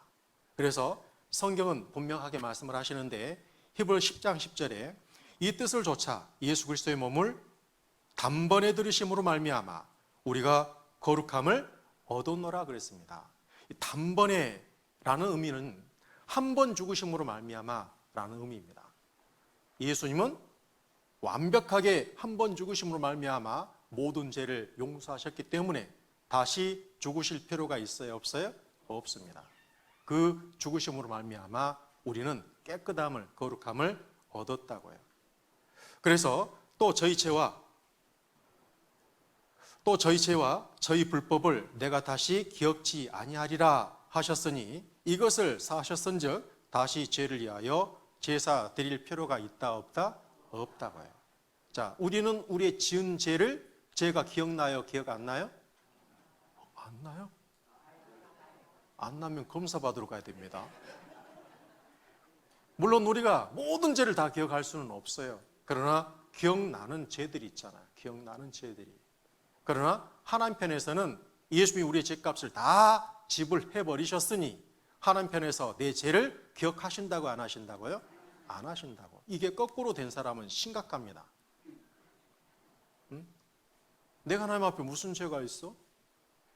그런데 그 사람의 죄에 대해서는 하나님 다 기억하시겠어요? 안 하시겠어요? 다 기억하셔. 하나도 남김없이. 심판대 앞에 가면 각인의 죄를 자기 스스로 직구할 뿐만 아니라 하나님께서 그 모든 죄를 펼쳐버리셔요. 그런데 예수님을 통해서 죄를 용서받은 사람은요, 내 편에서는 죄가 기억나가지고 하나님 앞에 내가 이런 죄인이었는데 이 죄 용서 주신 것 감사합니다 라는 믿음을 가졌을 뿐인데 하나님 편에서는 내 죄를 기억지도 않는데, 그래서 다시는 죄를 위해서 제사 구약시대 때처럼 제사 드릴 필요가 없는 겁니다. 이걸 조금 더 개인에게 접목을 해서 우리 각자에게 접목을 해서 조금 더 구체적으로 살펴보겠습니다. 자, 아담 때부터 세상 끝사람의 죄를 세상죄라고 하고 그 모든 사람의 죄를 예수님께서 감당해 주셨는데 특별히 개인과 관련해 가지고 생각하면 이런 겁니다. 자, 우리는 이제껏 지었던 과거의 죄가 있습니다. 이전에 지은 죄가 있잖아요. 그리고 앞으로도 죄를 지을까 안 지을까요? 하나님을 알게 됐으니까, 죄가 얼마나 무서운지 알게 됐으니까 죄를 짓고 싶은 마음이 사라져요. 죄를 싫어하는 마음이 생깁니다. 그럼에도 불구하고 죄를 지을 수밖에 없어요. 앞으로 지을 죄도 있을 겁니다. 자, 내 죄를 예수님께서 감당해 주실 때 이 이전 죄만 담당해 주셨을까요? 아니면 앞으로 지을 죄까지, 미래 죄까지 다 감당해 주셨을까요? 다 감당해 주신 거예요. 내 일평생의 죄를 태어나서 죽을 때까지 그 모든 죄를 다 감당해 주신 거예요. 사람은 항상 기준이 자기인 경우가 많은데 내 죄를 용서해 주시는 하나님 편에서 생각을 해보셔요. 인류의 모든 죄를 용서하러 오신 분은 예수님이시고 예수님이 오셨을 때 나는 태어났어요? 안 태어났어요? 안 태어났어요. 그러나 내가 언제 태어나서 언제 죽을 거며 그 가운데 무슨 죄를 지을지 하나님은 다 아셨어요? 모르셨어요? 다 아셨어요. 예수님께 담당시켰고 예수님은 내가 태어나기도 전에 내 모든 죄를 이미 2000년 전에 다 용서하셨는가요? 못 하셨는가요? 용서하셨다고요. 과거에 지은 죄뿐만이 아니라 앞으로 지을 죄까지도 다 용서하신 거예요. 그게 영원한 속죄입니다.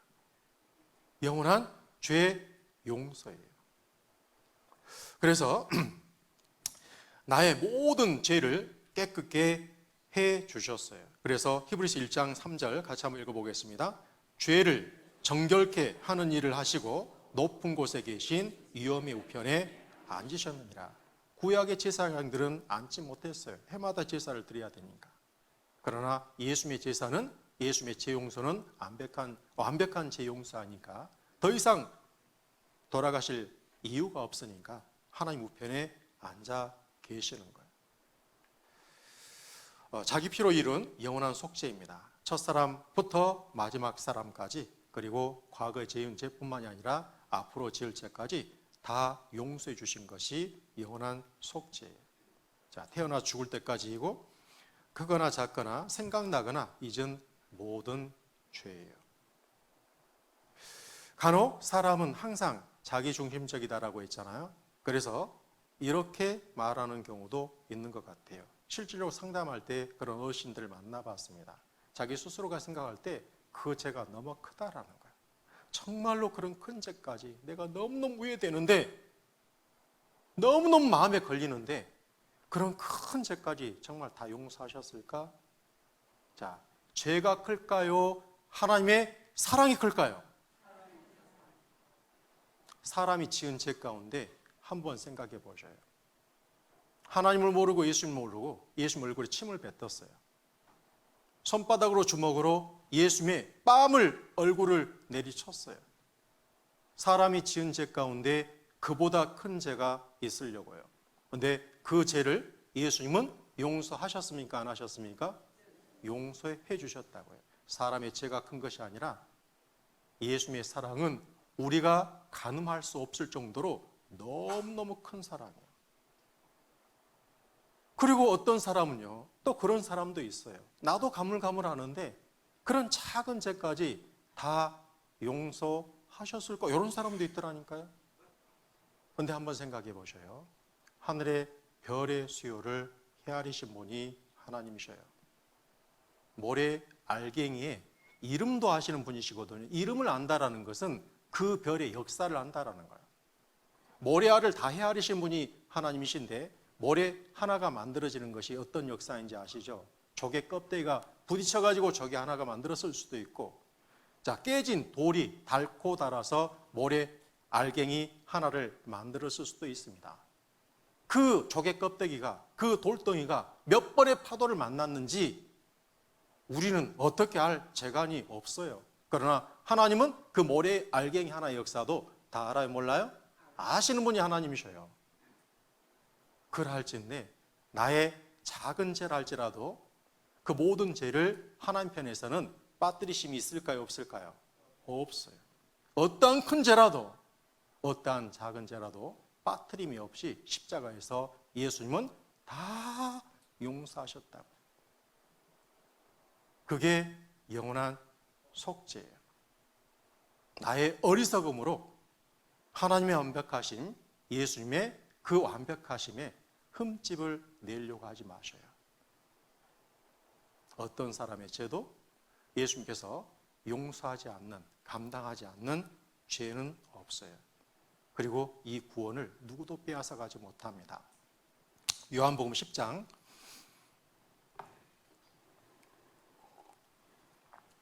28절 29절입니다. 같이 읽겠습니다. 내가 저희에게 영생을 주노니 영원히 멸망치 아니할 터이요 또 저희를 내 손에서 빼앗을 자가 없느니라.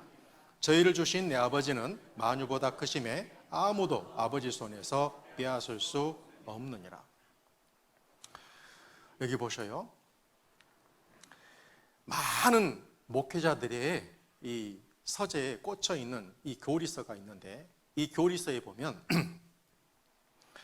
이 구원과 관련해 가지고 영원한 속죄와 관련해 가지고 성경에 분명한 내용이기 때문에 이 교리서에서도 이 말씀을 하고 있는데 봐보셔요. 자, 구원받은 자는 과거 지은 죄만 용서받았습니까?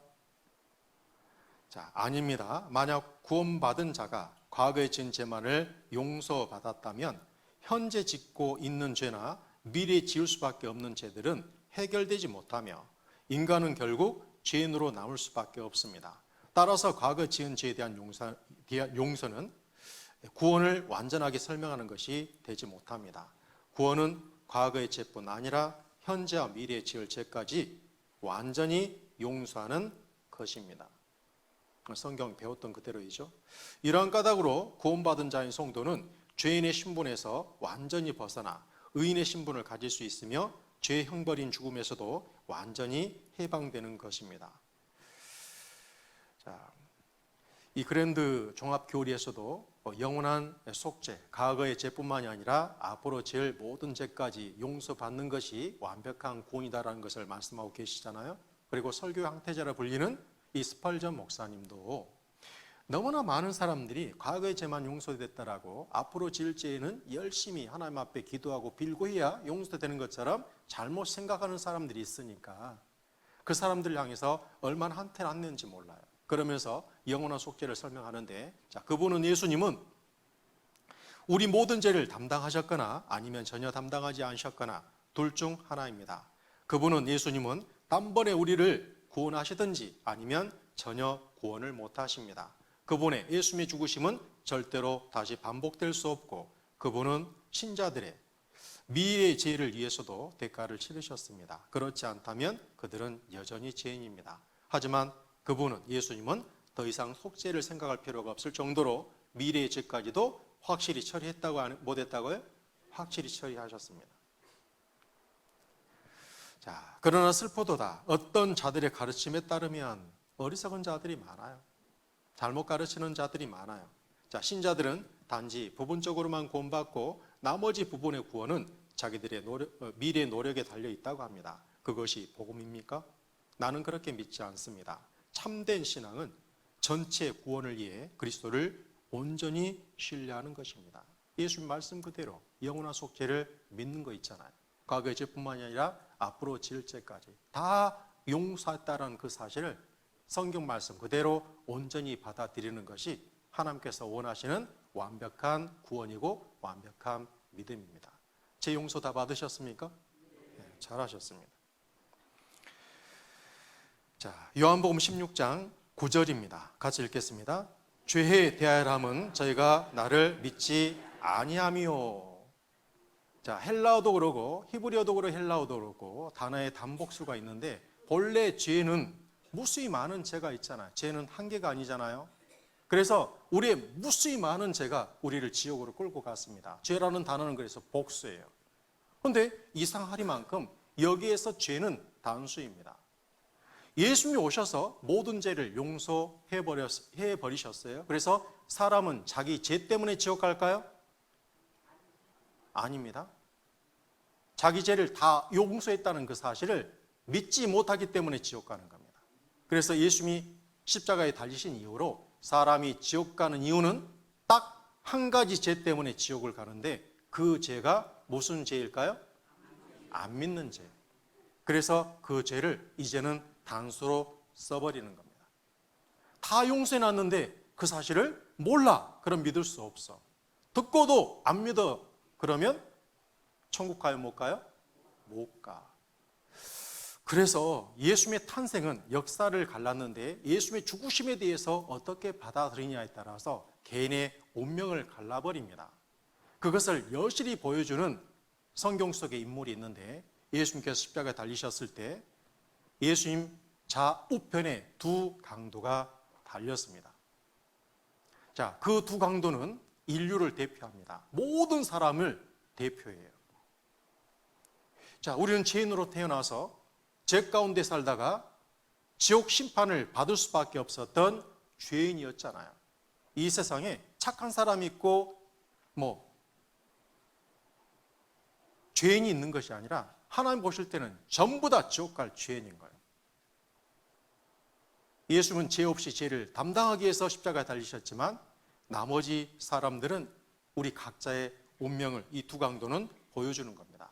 그런데 그 좌우편 강도가 예수님을 알지 못하니 예수님을 조롱하는 거야. 내가 만일 하나님의 아들이거든 자기를 구원하고 십자가에서 내려오라.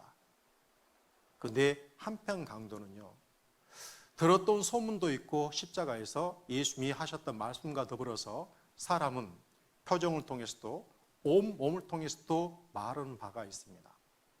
예수님을 유심히 지켜봤던 한 강도가 생각이 바뀌었어요. 어떻게 생각이 바뀌었냐면 이렇게 생각이 바뀌었습니다. 제가 읽겠습니다. 우리는 우리 행한 일에 상당한 보응을 받는 것이니 이에 당연하거니와 이 사람 예수님이 행한 것은 옳지 않은 것이 없느니라 하고 가로되, 같이 읽겠습니다. 예수여 당신의 나라 임하실 때 나를 생각하소서. 당신의 나라 임하실 때 나 좀 생각해 주십시오 라고 했는데 이 사람은 자기가 죄인이다라는 것을 알았어요, 몰랐어요? 알았어요. 나 좀 생각해 달라라, 이 말은. 나 좀 불쌍히 여겨 주십시오, 나 좀 살려 주십시오, 이 마음이잖아요. 그리고 예수님이 자기를 구원하실 수 있는 능력이 있다는 것을 알았어요, 몰랐어요? 알았어요. 여러분하고 똑같습니다. 우리는 하나님 몰랐어요. 예수님이 누구인지도 알지 못했어요. 뿐만 아니라 내가 하나님 앞에 어떤 운명과 신분인지도 알지 못했습니다. 성경을 배워보니 하나님이 계시다는 확실한 증거가 있는 거예요. 그 하나님 앞에서 내가 끔찍한 죄인의 길을 걷고 있고 사망의 길을 걷고 있잖아요. 그래서 지옥 형벌이 앞에 놓여 있어서 정도의 차이 있겠지만 하나님 나 좀 불쌍히 여겨주십시오. 이번에 구원받을 수 있도록 나 좀 도와주십시오 라는 마음을 가지셨을 건데 그때 예수님께서 직접 말씀을 해 주셨어요. 자, 오늘 내가 나와 함께 낙원에 있으리라. 오늘 내가 나와 함께 낙원에 있으리라. 즉시로 천국 가게 되었다고요. 그래서 이 강도는 성경을 통해서 우리에게 무엇을 말씀하냐면 사람의 구원은 행위에 달려있지 않고 오직 믿음에 달려있다는 것을 이야기하고 사람의 영혼 구원은 차차가 아니라 단번에 지옥에서 천국으로 옮겨줄 수 있다는 것, 그것을 말해줍니다. 그래서 그렇다니까요. 예수님의 탄생은 역사를 기원 전, 기원 후로 갈랐는데 예수님의 죽음에 대해서 개인적으로 어떻게 받아들이냐에 따라서 개인의 운명이 달라져 버려요. 예수님께서 내 죄 때문에 십자가에 돌아가셨구나. 내 모든 죄를 성경을 통해서 발견하고 그 사실을 마음으로 받는 사람은, 믿는 사람은 천국 가요, 못 가요? 가고 말고요. 내 행위가 아니라 예수님의 은혜로, 예수님의 공로로, 즉시로 그 신분이 바뀌는 거예요. 이사야 44장 22절입니다. 같이 읽겠습니다. 내가 내 허물을 빽빽한 구름에 사라진 같이 내 죄를 안개에 사라진 같이 도말라 했으니 너는 내게로 돌아오라. 내가 너를 구속하였습니다. 아무리 짙은 구름이라 할지라도, 아무리 짙은 안개라 할지라도 해가 떨어오면 확 사라져, 안 사라져요? 사라져버려요. 하나님 앞에 우리의 죄가 얼마나 구름처럼 지쳤는지, 얼마나 짙은 안개였는지. 그러나 예수님 빛으로 오셨거든요. 그 십자가의 사랑에 볕을 쬐면 그 모든 죄가 안개에 사라진 같이, 구름에 사라진 같이 다 사라져, 안 사라져요? 사라져버려요. 제가 이 말씀을 배울 때 제가 그 학창 시절에 지리산을 몇 차례 갔거든요. 그래서 이제 지리산 그 산행을 막 4박 5일 이렇게 여름에 간 적도 있어요. 그래서 지리산 천안봉에서 그때 봤던 운해가 너무 산에서 며칠을 살았으니까 수영은 덥수루가 이렇게 하지. 너무너무 피곤한데 올라갔는데 너무 하얀 구름이 있는 거야. 몸은 피곤한데. 근데 그 구름이 이렇게 탁 내 몸을 누이면 받을 것 같더라고. 누가 잡지 않으면 그 구름 속으로 이렇게 뛰어들 것 같은 그런 느낌. 지금은 꿈 잘 안 꾸지만 예전에 구원받기 전에 전 구름 위에서 잠자는 꿈 있잖아요. 그거 자주 꿨거든요. 행복했겠죠? 구름 위에서 자는, 너무너무 복신한 거예요. 근데 그때 봤던 장면이 너무나 선명해요. 그렇게 잔잔했던 그 지리산 창안봉에서 해가 딱 떠오르니까요, 아주 천천히 이게 갑자기 살짝 움직이는 거예요. 그러면서 춤을 추기 시작해요. 이 구름이, 하얀 구름이. 그러다가 해가 더 떠오르니까 어떻게 됐을 것 같아요? 확 사라져. 너무너무 아름다운 기억을 가지고 있었는데 성경에서 이 말씀을 만난 거예요. 그렇구나. 예수님께서 그렇게 안개에 사라진 같이, 이 구름에 사라진 같이 내 모든 죄를 깨끗하게 십자가에서 다 처리하셨구나. 이렇게 이 도말이라고 하는 단어는 덮어서 없앤다라는 건데요. 덮을 도자에다가 없앨 말이에요. 그래서 벽이 지저분하면 우리가 도배한다, 페인트 칠하면 도장한다 그러잖아요. 자, 이렇게 무수히 많은 죄를 무엇으로 덮어버렸을까요? 자, 예수님의 피로 덮었습니다. 자, 이렇게 덮었을까요? 자, 이렇게 덮었을까요?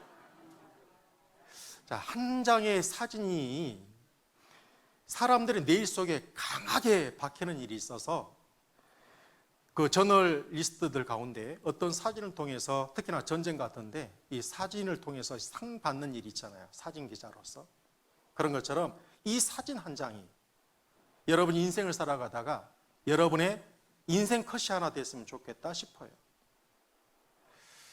어떤 인생 컷이냐면 우리의 모든 죄를 예수님의 피로 이렇게 다 덮어버렸다는 한 장의 사진 있잖아요. 한 장의 그림 있잖아요. 이걸 선명하게 기억할 수 있다고 그러면 그 사람의 인생이 바뀌어요, 안 바뀌어요? 완벽하게 바뀌어버려요. 왜냐하면 100% 예수님의 피로 우리의 죄를 다 용서했기 때문이에요.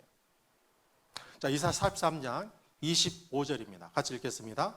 나 곧 나는 나를 위하여 내 허물을 도말하는 자니 내 죄를 기억지 아니하리라.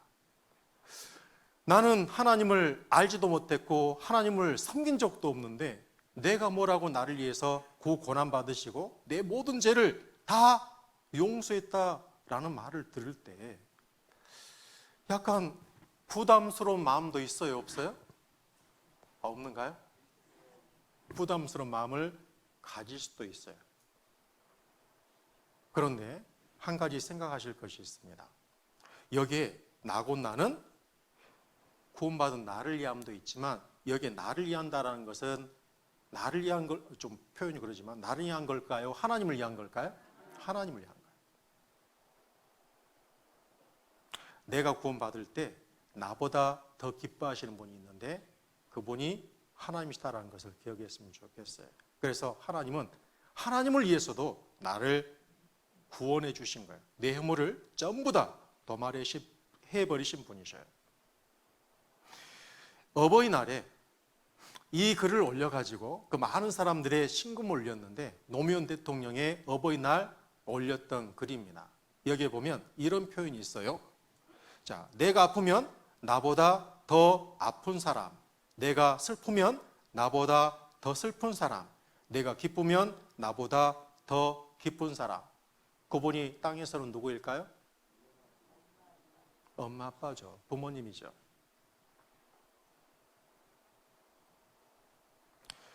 나를 낳아주신 부모님도 내가 아프면 나보다 더 아파하고 내가 슬프면 나보다 더 슬퍼하고 내가 기쁘면 나보다 더 기뻐하는 사랑을 가지고 있는데 창조주의 사랑은 낳은 사랑과 비교할 수 없습니다.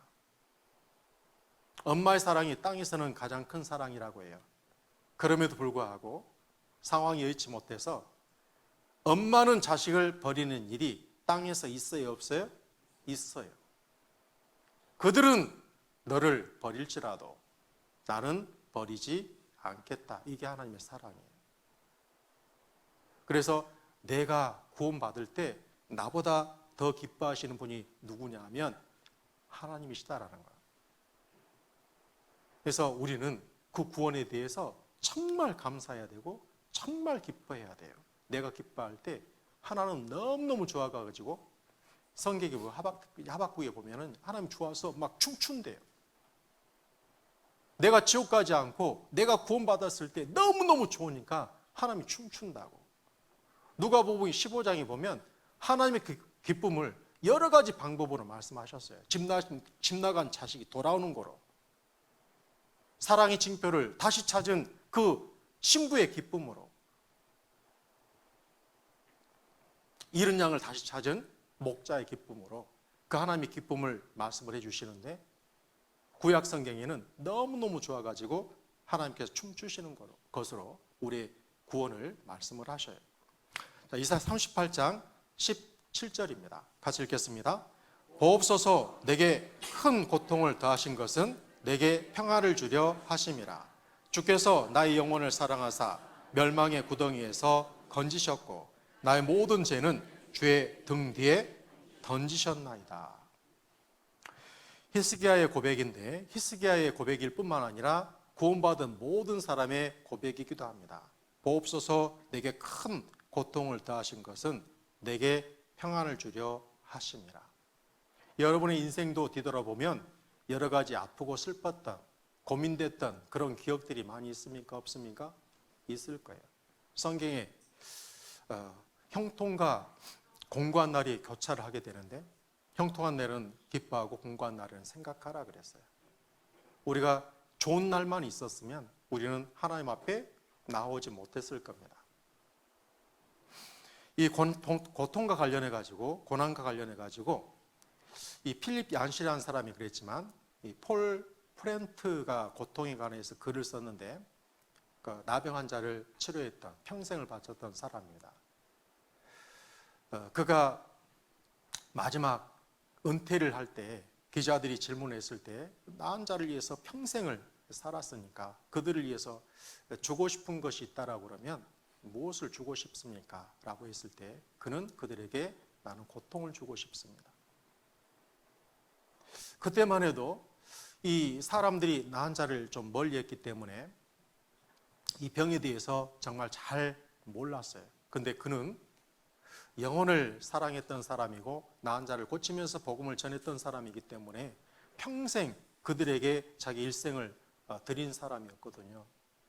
그런데 그가 어떤 아이가, 이 오래된 열쇠가 이렇게 열쇠가 그 뭐냐면 녹슬어 버리면 잘 안 돌리시잖아요. 옛날 이렇게 열쇠 이렇게 창고를 열려고 하는데 안 되는 거야.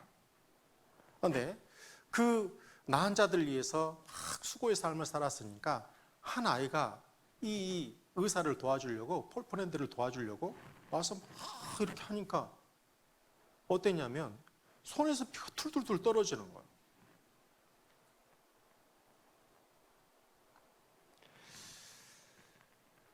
그걸 보면서 뭐냐면, 이제 실은 나은 자, 이 나병이라고 하는 것이 그 한센병 아시죠?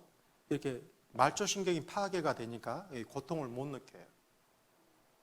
그래서 상처가 났는데 치료하지 않습니다.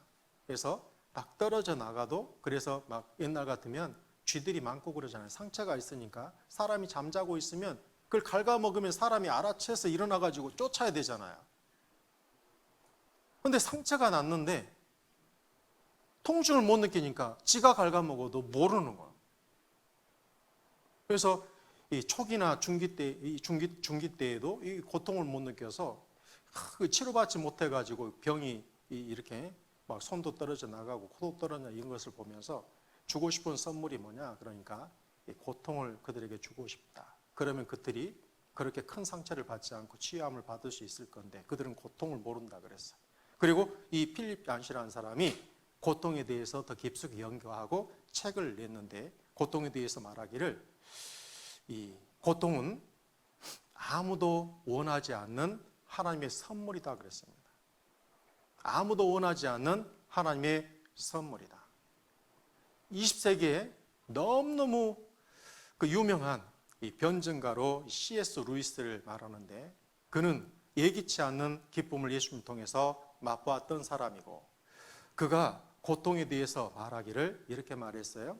하나님 모든 사람이 구원받기를 원하고 사람을 사랑하시니까 하나님은 이 만물을 통해서 또 하나님의 살아계심을 증거하고 있었고, 그 하나님이 세상 즐거움 속에서, 쾌락 속에서 속삭이고 계셨다. 그 가운데서도 말씀하고 계셨다라는 거예요.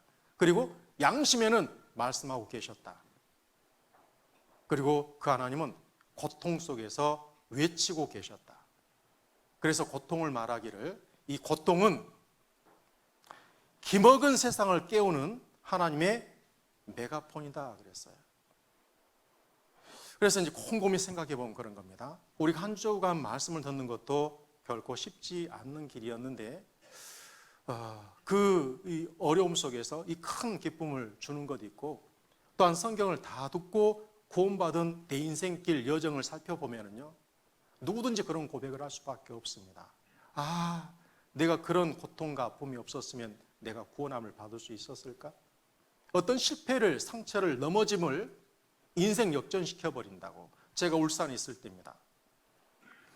어떤 형제님이 너무너무 잘 나갔어요. 식당이 잘 돼가지고 몇 개의 식당을 그렇게 가지고 있었던 분인데, 무너지니까 한꺼번에 무너지는 거예요. 가지고 우욕도 없어. 형제간들 그렇게 많이 이렇게 성공을 했으니까 도와주고 했는데, 어렵게 되니까 사람과도 조금 멀어지는 것 같고, 사람도 싫어지고.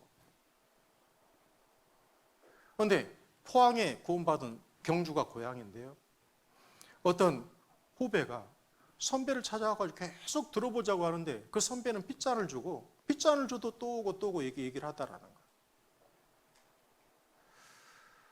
그래서 몇 번 오니까는 이렇게 코가 쑥 빠져가지고 가니까, 이제 그 형제님이 그런 거예요. 아니, 내가 한번 들어줄게. 이렇게 한 거예요. 그리고 수양회를 가기로 했는데 다쳐가지고 수양회를 못 갔습니다. 그래서 이제 병원에서 듣자고 하니까 이 말씀을 듣고 구원을 받았는데, 그 형제님이 그런 거예요. 야, 내가 예전처럼 식장 잘 됐으면 내가 구원 받았다 못 받았다? 못 받았을 건데. 나 식당 안 망했으면, 식당 망했을 때는 너무너무 살 의욕도 이제 사라지고 사람 만나는 것도 싫고, 그러다 구원을 받고 나니까 식당 망하는 것 너무너무 감사합니다 했을까 안 했을까요? 그렇게 돼버리는 거예요. 나 안 망했으면 내가 구원을 받았을까? 나 같은 사람은 안 망했으면 말씀도 안 들었을 거고 구원 못 받았을 거야. 흥청망청 세상이 전부인 양, 내가 제일 잘난 것 마냥 나 그렇게 살았을 것 같다고. 그래서 구원받은 사람은 하나같이 그래요. 내가 그 병 나지 않았으면, 그때 내가 사업에 실패하지 않았으면, 망하지 않았으면, 거기에 떨어지지 않았으면 내가 구원을 받았을 수 있었을까? 이런 인생을 더듬어 보는 시간이 생깁니다. 그리고 나중에 고백하게 돼요. 자, 사람은요, 첫날 그랬죠. 상처 없는 인생이 없기 때문에, 상처 때문에 불행한 것이 아니라 그 상처를 치유받기 못했기 때문에 불행하다고 그랬죠. 내 인생 가운데 많은 고통이 있었는데 예수님을 통해서 상처를 치유받으면 그 상처가 더 이상 감추고 싶은 인생의 부끄러움이 아니에요. 내 인생의 가장 큰 선물이 되어버렸다라는 거. 내가 그 고통과 그 실패와 그 아픔이 없었으면 나 구원받을 수 있었을까? 야, 이런 일이 세상에 존재를 해요? 존재 못해요? 존재 못해. 누가 과로 자랐으면, 사랑받지 못하고 아빠의 폭행 속에서, 엄마의 이기적인 삶 속에서 내가 살았다 할지라도 예수님의 사랑을 통해서 구원받으면, 그런 엄마라 할지라도, 그런 아빠라 할지라도 나를 생명 주고 나를 구원의 길로 인도해 준 그 어떤 아픔이라 할지라도 감사가 될 것 같아요? 안 될 것 같아요? 감사됩니다. 그래서 그 아버지를 찾아다 복음을 전해요. 그 엄마를 찾아다가 복음을 전해. 물론 이건 믿음이 자랐을 때 그럴 수 있는 문제가 될 수도 있는데, 더 이상 인생의 아픔이 감추고 싶은 부끄러움이 되지 않아.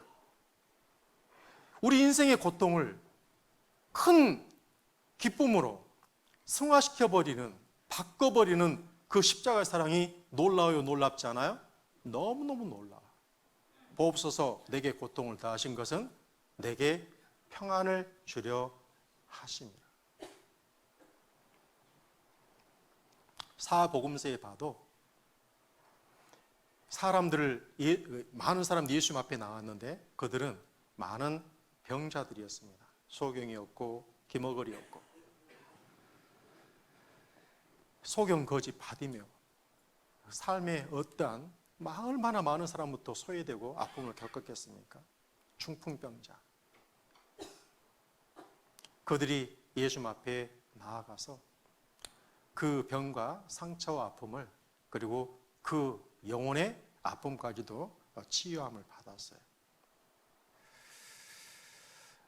그래서 이제 구원받고 나면 너무너무 그 모든 상처 속에서, 고통 속에서 나를 불러주신 하나님이 감사하고, 나를 불러서 내 모든 죄를 용서해 주신 그 예수님을 감사하고 세상을 살아가는 거죠.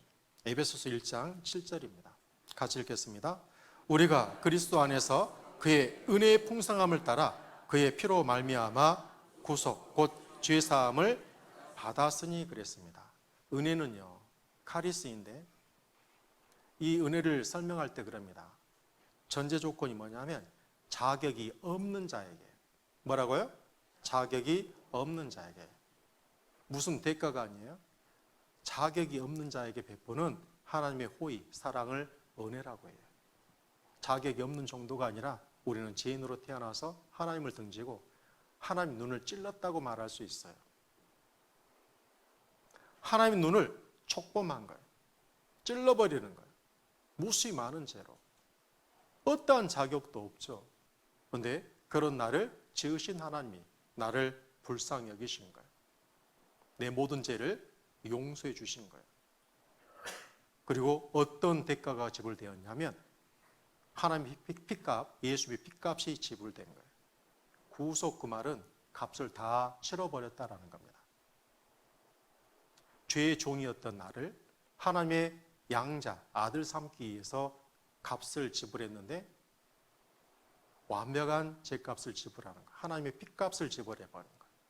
그리고 죄를 다 용서하셨습니다. 여러분도 죄 용서함 받았어요? 잘하셨습니다. 그 구원을, 그 죄 용서함을 가장 잘 표현하는 단어가 있다라고 그러면 그것은 선물이라고 합니다. 선물. 자, 에베소 2장 8절 9절입니다. 같이 읽겠습니다. 너희가 그 은혜를 인하여 믿음으로 말미암아 구원을 얻었나니 이것이 너희에게서 난 것이 아니요 하나님의 선물이라. 행위에서 난 것이 아니니 이는 누구든지 자랑치 못하게 함이니라. 자, 은혜를 인하여 믿음으로 말미암아 구원을 얻으셨습니까? 잘하셨습니다. 자, 이것이 너희에게서 난 것이 아니요 하나님의 선물이라. 행위에서 난 것이 아니니 이는 누구든지 자랑치 못하게 함이니라. 내 행위에서 말미암는 것이 아니기 때문에 나를 자랑할 것은 없어요. 그러나 나를 구원해 주신 예수님에 대해서는 우리가 자랑해요, 자랑 못해요? 자랑할 수 있어요. 아니, 자랑해야 돼요. 내가 뭐라고? 나 같은 죄인을 위해서 예수님 십자가에서 피를 다 흘려주시고 내 죄값을 갚아주시고 담당해 주시고 나를 하나님의 자녀 삼아 주셨다고, 내 죄값을 다 치르고 나를 구원해 주셨다고. 그리고 그것은 하나님의 선물이에요. 선물은 값을 지불하고 받아요? 감사함으로 받아요? 감사함으로 받아요. 다 선물 받아보셨지요? 요즘에 띵동띵동 가장 반가운 사람이 누굴까요? 택배 아저씨. 택배 아저씨. 여기 보면 바다 코끼리가요, 사육사한테 선물을 받았네. 뭔 선물을 받은 것 같아요? 생일날이었는데 케이크를 받았는데 생선 케이크네요. 아, 이거 진짜 실제 사진입니다. 제가 인터넷에 얼마 뒤져가지고 이런 사진이 있더라고. 근데 이것도 실제 사진이에요. 이 바다 코끼리가 뭐 하고 있어요? 감동 먹어버렸어. 감동 먹어버렸어. 그만 울고 먹어라 말이야. 내가 뭐라고 막 이런 거냐. 항상 그럽니다. 선물에는 마음이 담겨 있고 선물에는 값어치가 담겨 있어요. 우리가 받은 구원, 하나님의 선물입니다. 그 선물에는 하나님 마음이 담겨 있어요. 그리고 값어치가 담겨 있어요. 이 구원은 우리가 어떤 대가를 지불하고 아니라 그냥 거저 감사함으로 받았는데, 이 값어치라고 하는 것은요, 어떤 대가가 지불되었는지 그게 구원의 값어치잖아요. 구원의 값어치. 어떤 선물을 살 때 1,000원 주고 샀으면 1,000원의 값어치예요. 그런데 내 구원의 값어치는 얼마치예요? 무슨 값이 지불된 거예요? 하나님 핏값이 지불됐습니다. 한번 생각해 보게요. 하나님 말씀으로 이 세상을 창조하셨어요. 말씀으로 빛이 있으라 하심에 빛이 있었고, 말씀으로 이 온 세상을 창조하셨다고. 이 온 세상 안에 사람들이 값어치 있게 여기는 은금도 많이 있어. 그러나 한 사람, 한 영혼을 구원하기 위해서는 말씀으로 하셨어요? 아니면 피를 다 흘리시고 생명값을 지불하셨어요? 피를 다 흘려주신 거예요. 그러면 한 사람의 영혼이 귀할까요? 이 지구상에 들어있는 은금, 다이아몬드 다 합친 것이 귀할까요? 한 사람의 영혼이 더 귀하고 말 거예요. 그게 여러분의 값어치예요. 사람은 구원받기 전에 사람의 값어치, 자기의 값어치, 자기의 소중함을 몰라요. 그와 더불어서 다른 사람의 소중함도 몰라요. 사람이 하나님 앞에 자기의 진정한 값어치를 알았을 때 진정으로 자기를 소중히 여깁니다. 자기 자신을 사랑할 수 있어요. 그리고 다른 사람도 기중히 볼 수 있어요. 하나님이 나를 얼마나 값어치 있는 존재로 여기냐를 올바로 알았을 때, 구원의 선물에는 하나님의 핏값이 지불되었습니다. 어떤 은금으로도 그 값어치를 논할 수 없는 존재가 유일무이한 하나님의 단 하나밖에 없는 최고의 보석, 최고의 작품이 여러분 각자예요. 어느 누구도 나를 그렇게 봐주지 않았는데 하나님은 나를 그렇게 보셔요. 뿐만 아니라 그 선물 속에는 하나님의 마음이 들어있죠. 마음이. 얼마나 나를 사랑하셨는지, 얼마나 나를 소중히 여기는지. 나는 여호와 보시기에 존귀한 자라. 나는 여호와 보시기에 존귀한 자라. 하나님의 생명보다도 누구를 더 사랑하셨어요? 나를 더 사랑한 거예요. 구원의 선물 속에는 하나님의 마음이 담겨 있는 거예요. 이 바다코끼리가 감동한 정도가 아니죠. 그래서 나를 구원해 주신 예수님, 우리는 다 자랑할 수 있어요, 없어요? 할 수 있고 말고요. 나의 구원을 다 자랑할 수 있어요, 없어요? 할 수 있단 말이에요. 예수님 피로 죄 용서함 다 받았습니까? 자, 죄 용서함 다 받았으면 손 한번 들어볼까요? 됐습니다. 외국 선교 나가면 이렇게 한번 들어보라고 합니다. 아이고 뭐 그걸 들어보라고 하냐, 이렇게 할 수 있지만 아니에요. 나를 구원해 주신 예수님에 대해서 예수님 감사합니다 100번 1000번 말할 수 있고 말고요.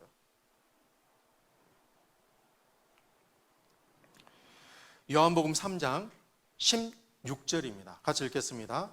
하나님이 세상을 이처럼 사랑하사 독생자를 주셨으니 이는 저를 믿는 자마다 멸망치 않고 영생을 얻게 하려 하심이니라. 많은 기독교인들이 가장 사랑하는 성경 구절, 복음서 안에 복음서라고, 복음이라고 일컬어지는 말씀이고, 절에 다닌 스님도 이 말씀은 암송한다고 하더라고요. 그만큼 유명한 성경 구절입니다. 그만큼 유명한 성경 구절입니다. 그런데 스펄전 목사님이 이 성경 구절과 관련해서 설교 황태자이잖아요. 그런데 그 스펄전 목사님이 이 말씀을 본문 삼아서 설교를 못했다고 했어요. 아니, 할 수 없었다고 그랬어요. 그렇게 고백을 했습니다. 왜 그런 고백을 했냐면, 하나님이 세상을 이처럼 사랑하사, 히토스라는 단어인데요,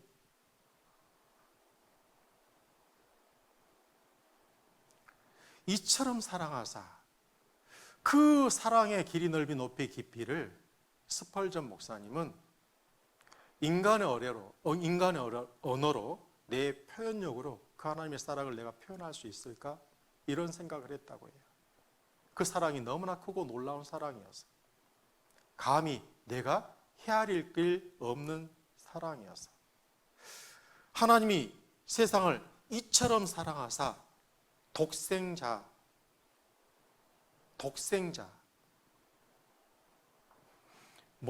모노게네스 히오스 그러는데 하나밖에 없는 아들. 그러니까 뭐냐면 그 하나님의 마음을, 사랑의 마음을 그렇게 표현하는 거예요. 사람은 그럴 수 있어요.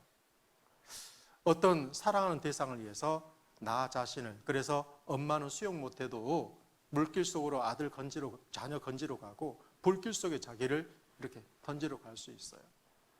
그러나 하나밖에 없는 너무너무 사랑하는 아들을 누군가를 위해서 내어준다라는 것, 그것은 여러분 이해된가요? 이해 안 된가요? 이건 사람이 이해할 수가 없어요.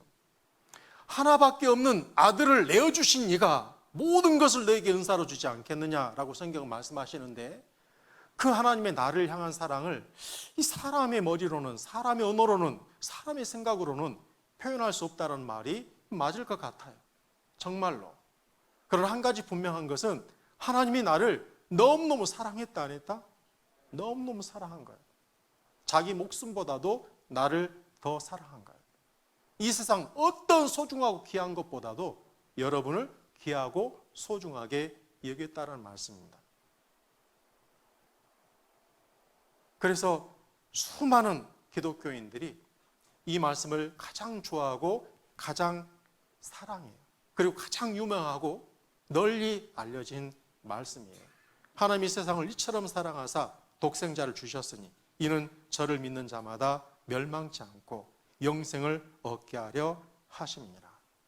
여기 한 아버지의 심령을 통해서 여러분을 살렸던 그 하나님의 심령을 한번 약간이라도 헤아려 보셨으면 좋겠다 싶어요.